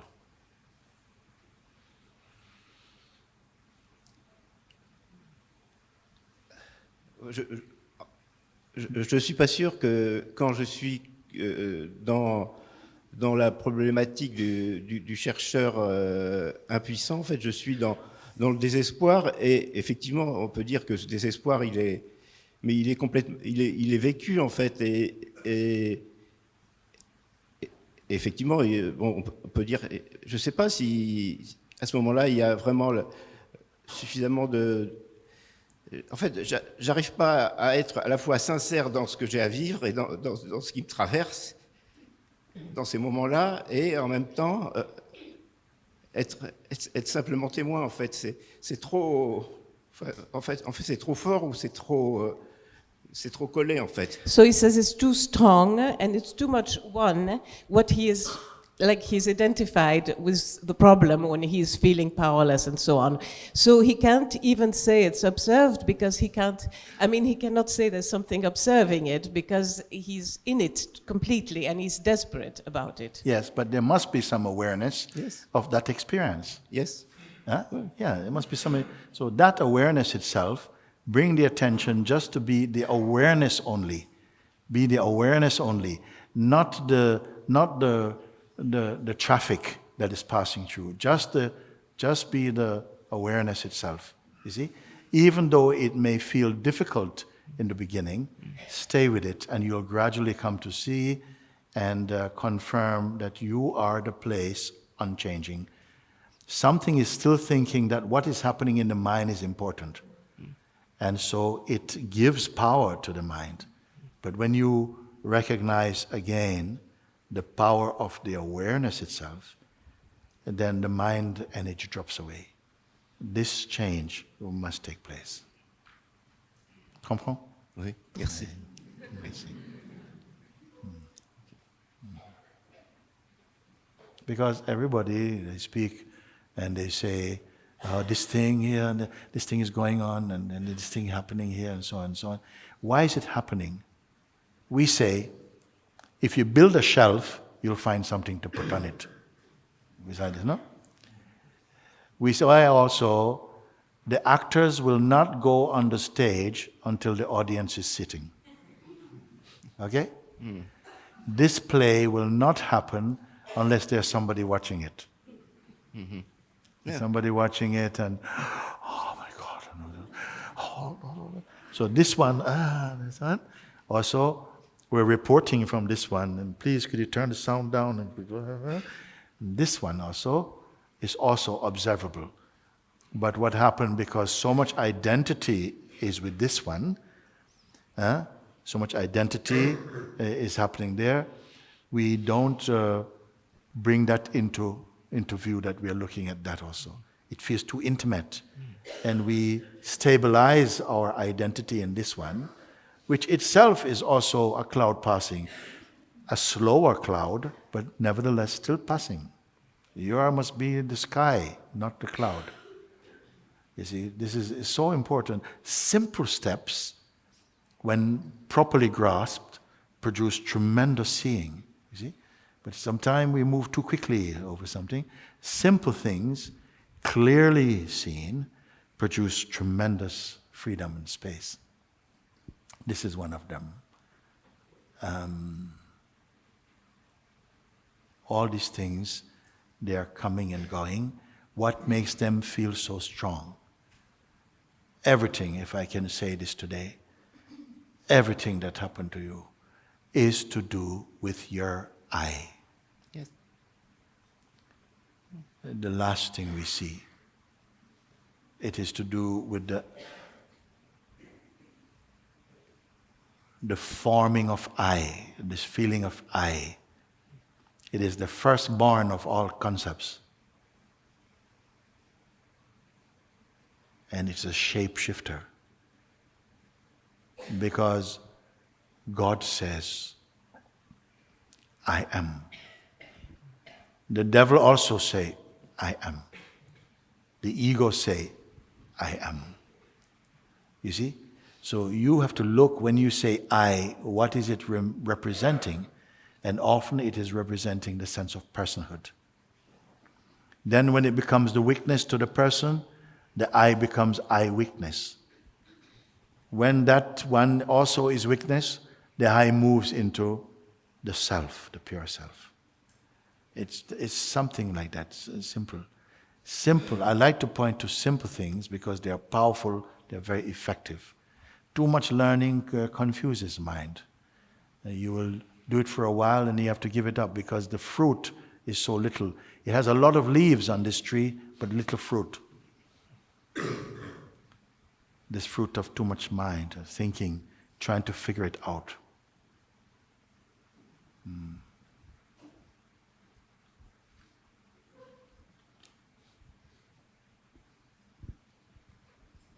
Merci beaucoup. Okay. Someone here, you will come?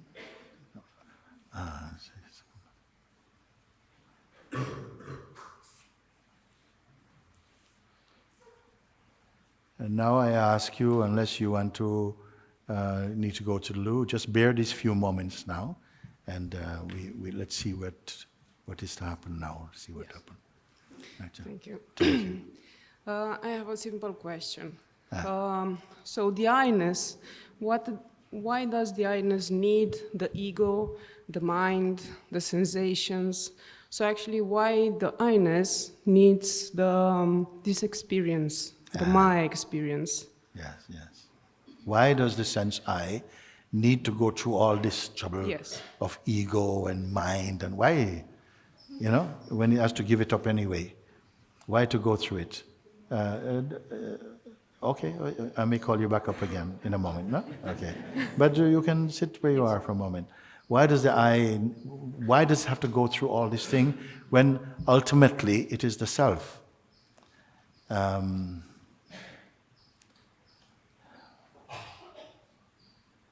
can answer simply and say it is the will of God, it is the will of the Supreme, that it is the one God Self, individuated self, appearing to be all these many different beings. And in each one, like each petal on this flower is unique in some way. The one self is producing all these unique, in fact, you're unique every day unto yourself. And somehow there is something that is stable at the same time. And we have to taste all this diverse, also the bitter and the sweet.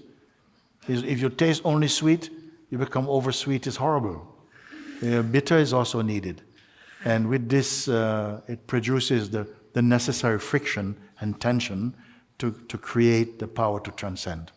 I feel the world of life as we know it, the real opportunity is to transcend, to experience transcendental knowledge, meaning that to go from lower to higher states, to bring the altitude of consciousness up.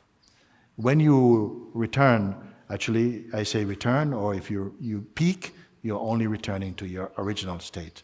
Then your question, well, why do it in the first place? Well, I don't know. Why not? I don't know. Why to do it in the first place? Because as you move through life, your attitude change as you're growing back into yourself. You start to see how wonderful it all is, actually. You see? It's only if you're not growing somehow, stagnating, what's the point?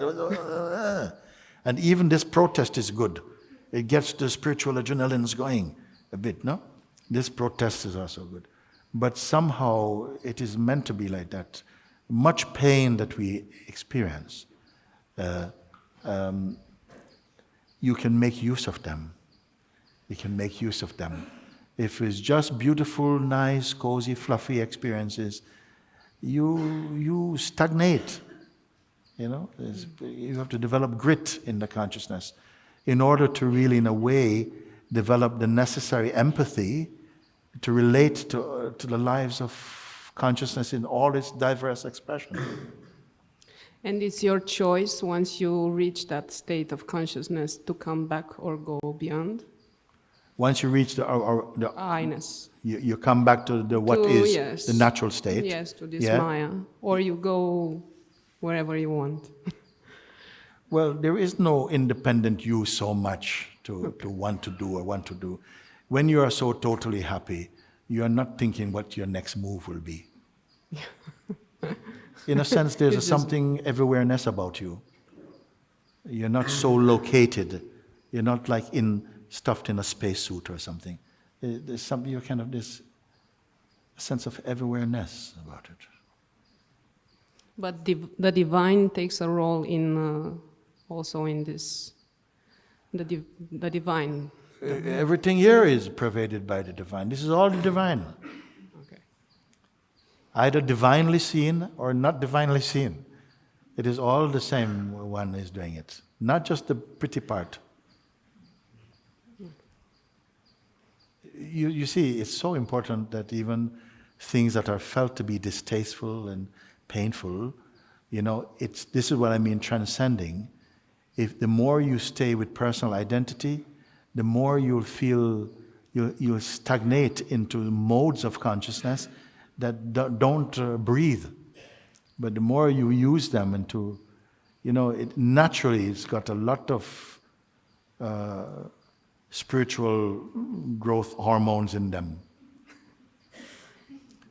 You see, like we say mistakes, unavoidable, many, but they are needed. When you learn from mistake, it's not called mistake anymore. But if you only complain, then you can go the wrong way. Even that going the wrong way is going to be part of your journey for a while. Until you can't bear it, then you see you have the power to come out also.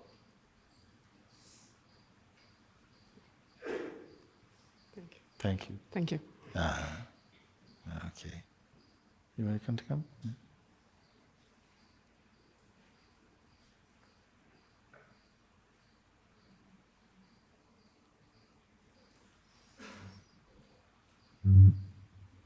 Namaste, Moojibaba. I wanted to ask a question about the process, the guidance that happened yesterday and today morning.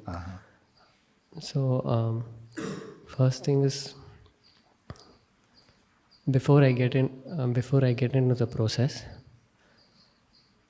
I will, at the end of the process, there is some result. There is something that I witness.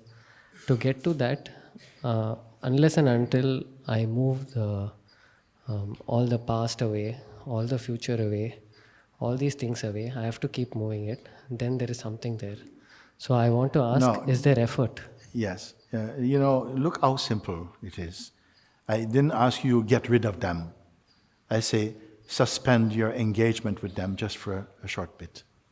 Why I say this? Because if I say you have to get rid of something, I feel like I burden you. You see, even say, okay, suppose to wake up, I say you have to stop smoking. Some people, oh no, I put a condition. So I'm not putting a condition on you, but I'm saying, actually, if you want to walk straight, maybe you move these things out of the way, you will be fine. So I'm only asking, for the time being, whatever it is, because something makes us feel that our thoughts and all our habits are important to us and they're precious, they're valuable.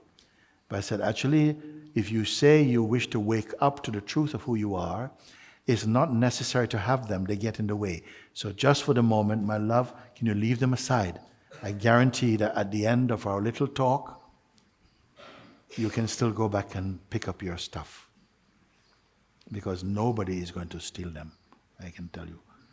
So he said, okay. So people feel, so I'm not being asked to throw them away. Okay, good. So let's just leave them aside for a moment. It's fine. And so many people can agree. If you tell them, you cannot come with it, no, whoa, I said, no, leave them over here for a minute, leave that here. See if you can just be empty. Don't be a container don't have any favorite concepts for a moment. Let's play a game. Let's try it. And so they say, okay, fine. So they do like that.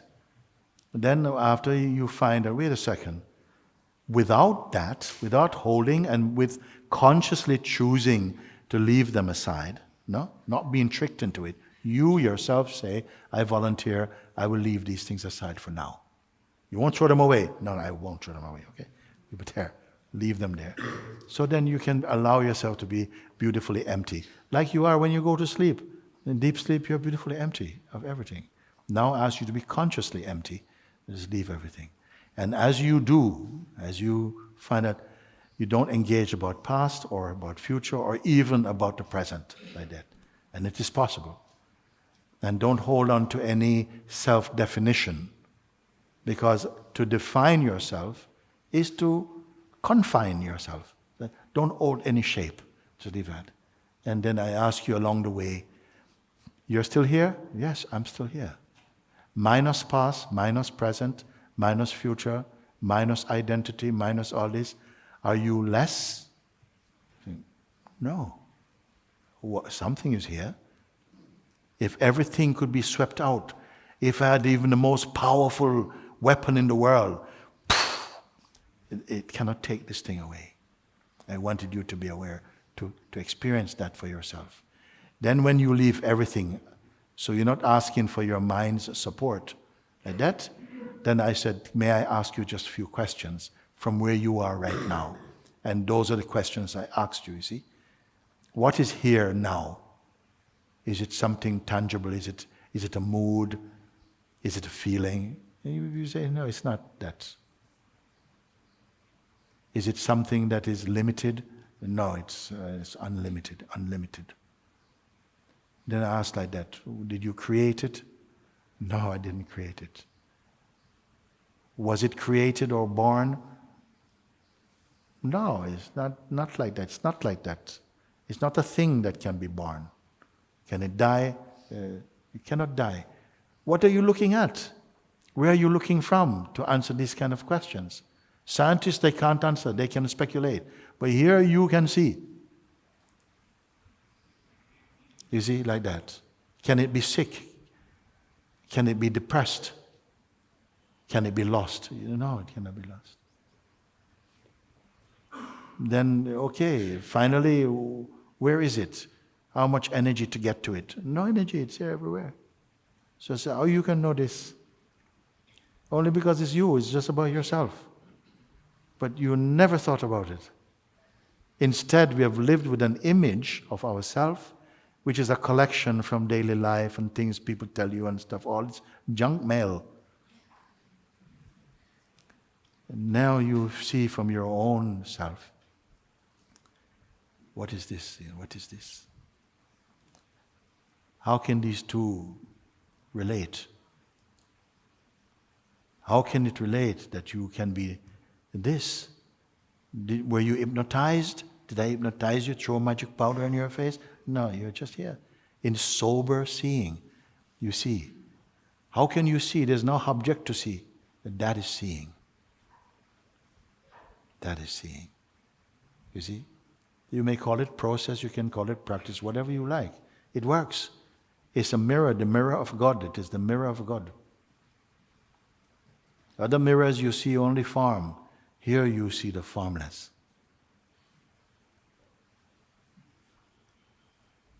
And as Babaji said just now, yes, I will have to listen again, no?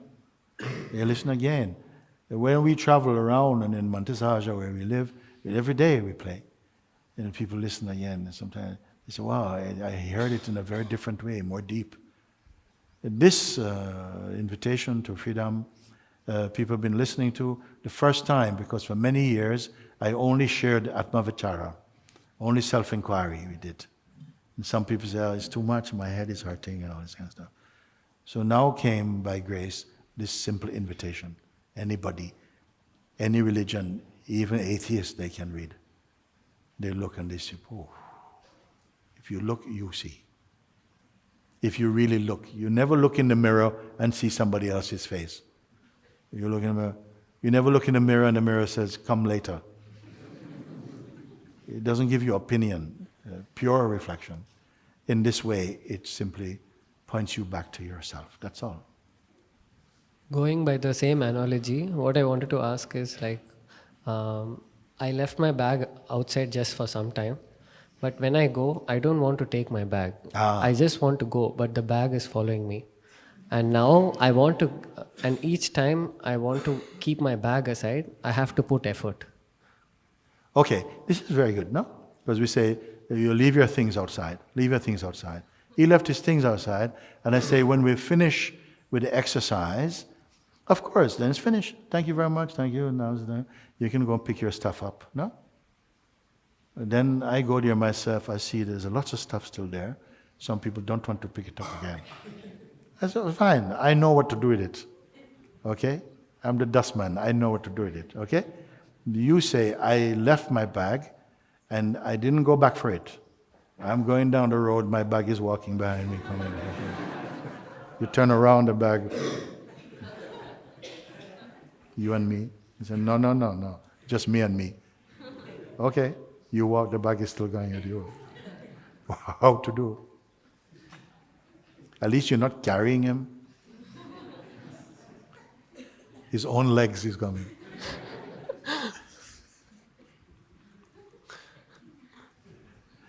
You just don't keep looking back.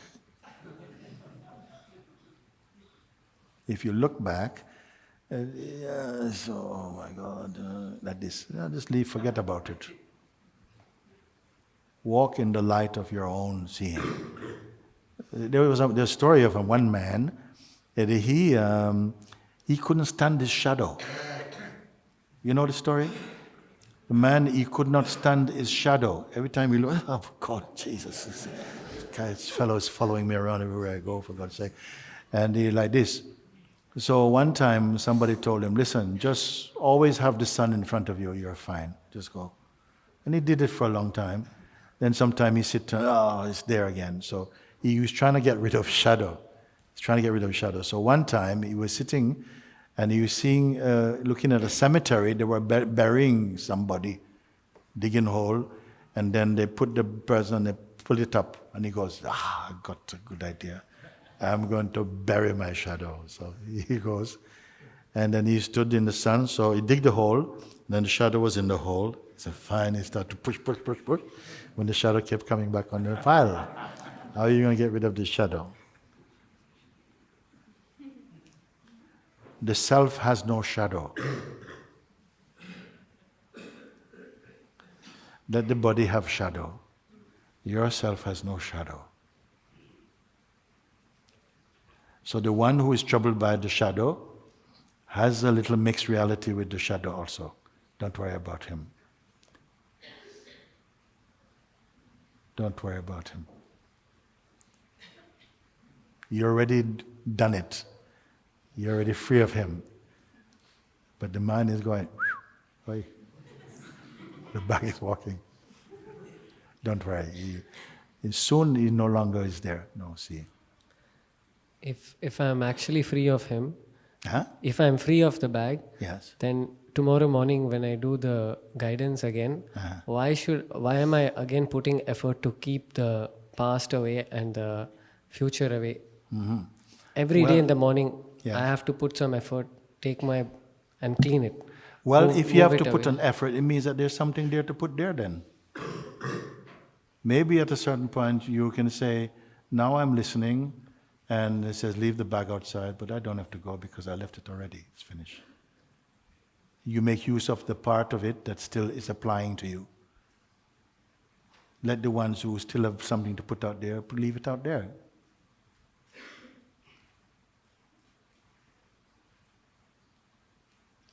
The fact of the matter, nobody has a bag. But everybody has dream bag. It's true. I say one thing I was telling you, and this is very true. In my town one time, I was walking in Electric Avenue, a famous road in Brixton Market, and I heard argument. Argument is happening. One Muslim, one Christian arguing in the marketplace. And people are gathering around because they're so aggressive, it feels like they're going to start fighting any minute. And they are fighting. When I looked, it was two people. I went to school with them. We're all the same age. No? And they are arguing, no? And I was fascinated. I said, my gosh. Now I think, they were so lost in anger that they didn't notice anybody. Even myself standing there, they couldn't notice. They were so in each other's face, like this.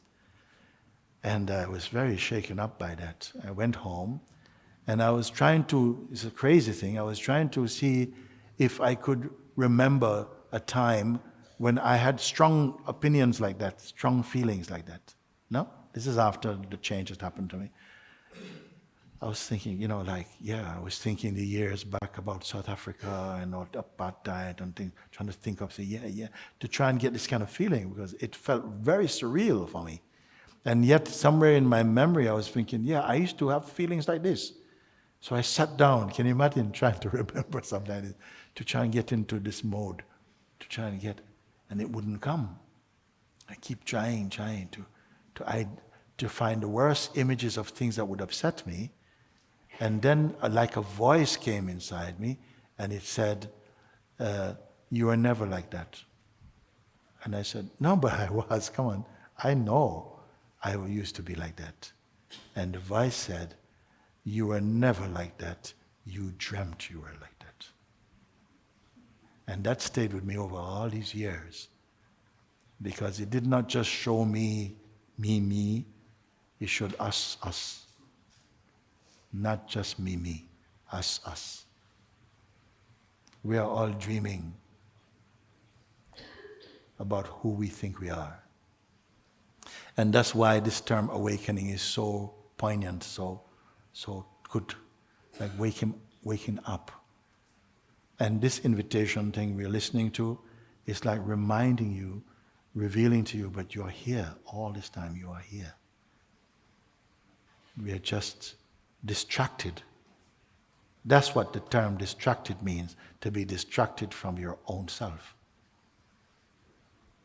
So that's all it is. When we ask you, leave these things, leave them for now. Leave them for now.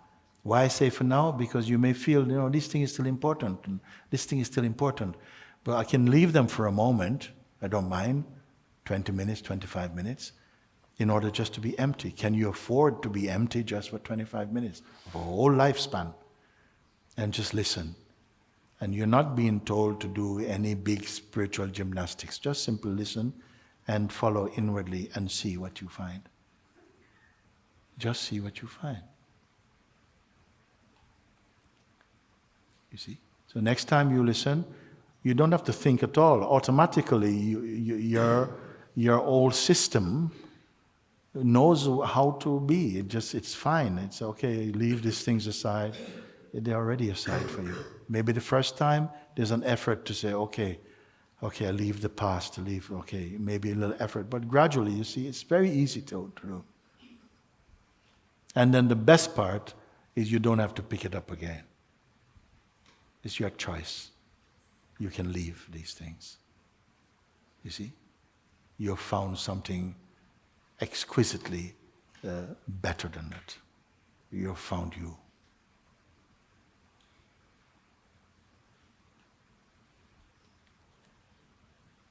Okay.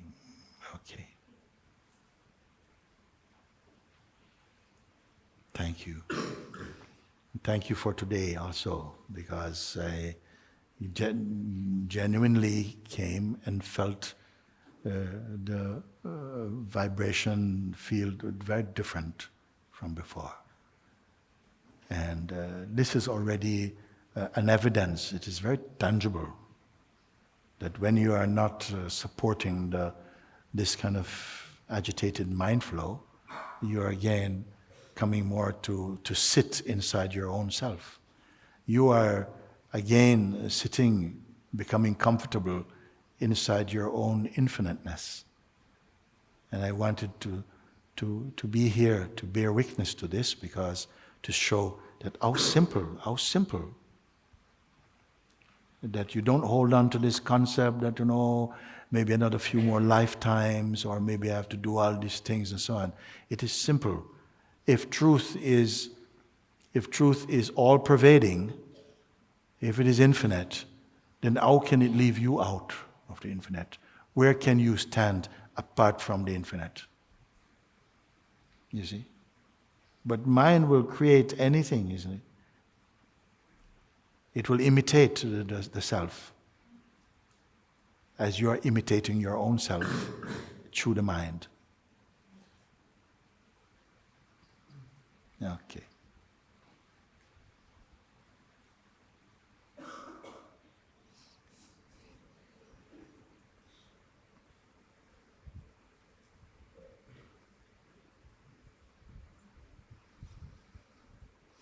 I'm feeling to read.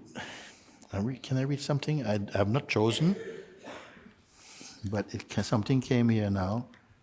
Let's see if it flashed in my mind. I don't know if I'm going to find it though.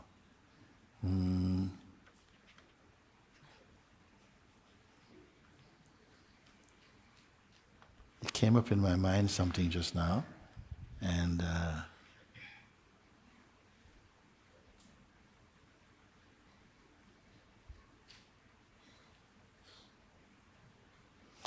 any one of them. I'll try this one also is good.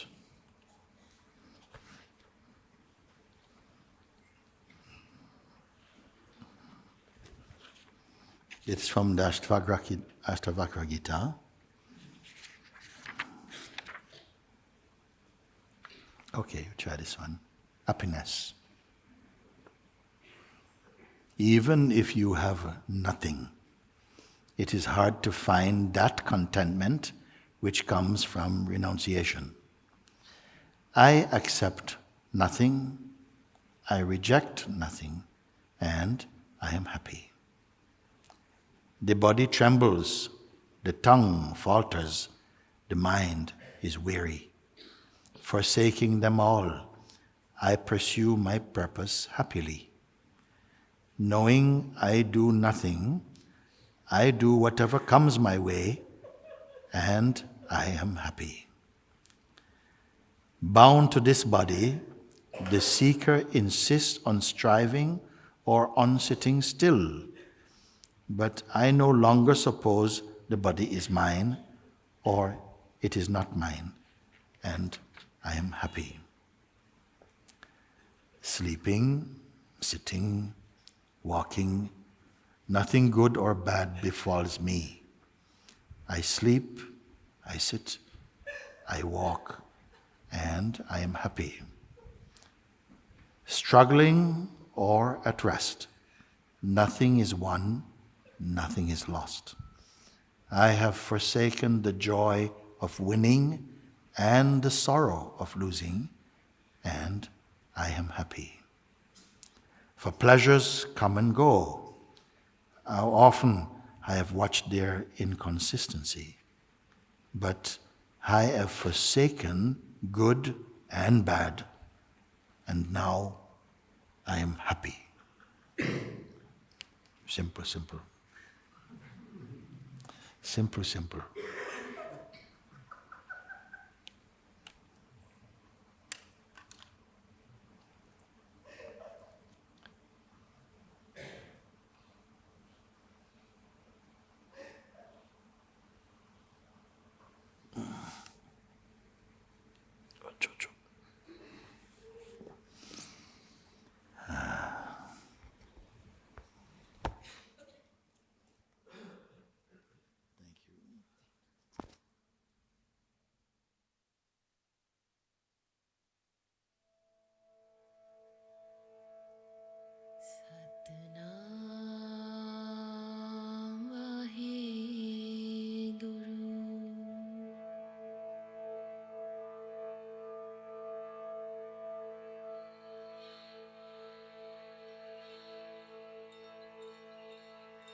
Satnam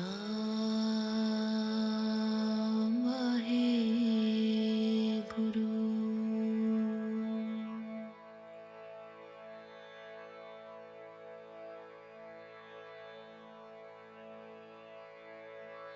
Satnam Vaheguru.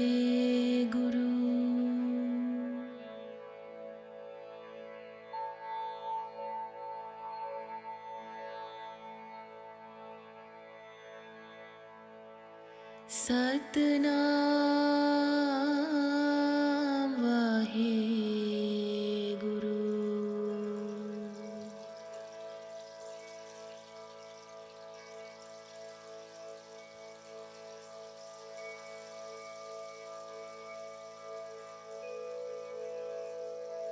Satnam Vaheguru.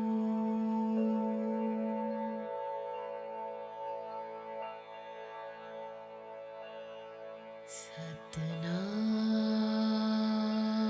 Vaheguru.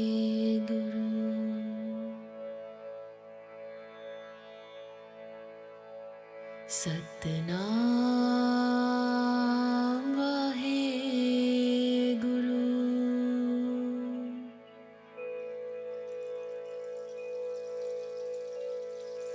Satnam Vaheguru.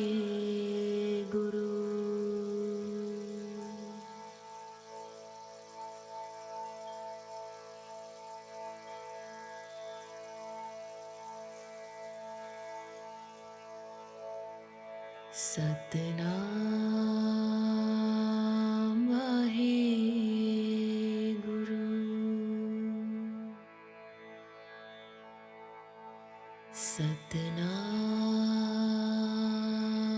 Vaheguru.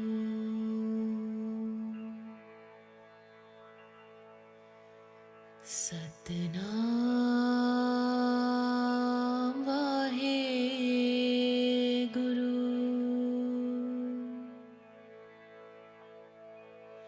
Satnam Vaheguru.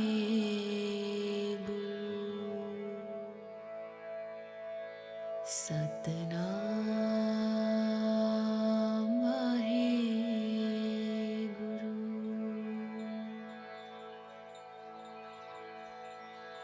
Satnam Vaheguru.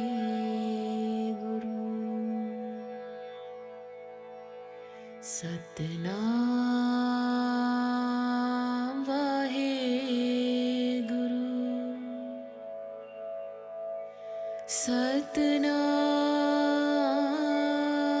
Vaheguru. Satnam Vaheguru. Satnam Vaheguru.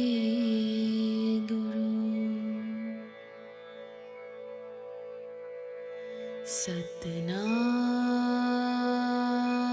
Vaheguru.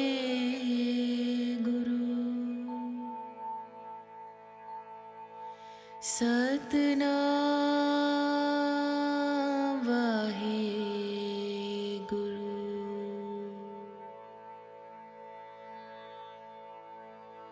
Satnam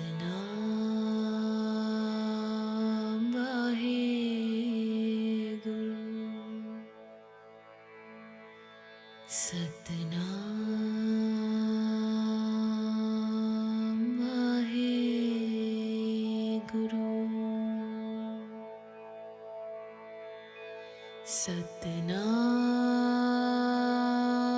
Vaheguru. Satnam Vaheguru.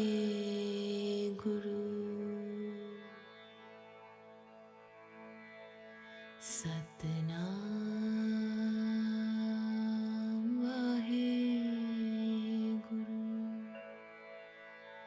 Satnam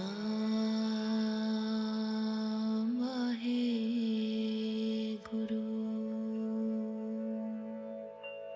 Satnam Vaheguru.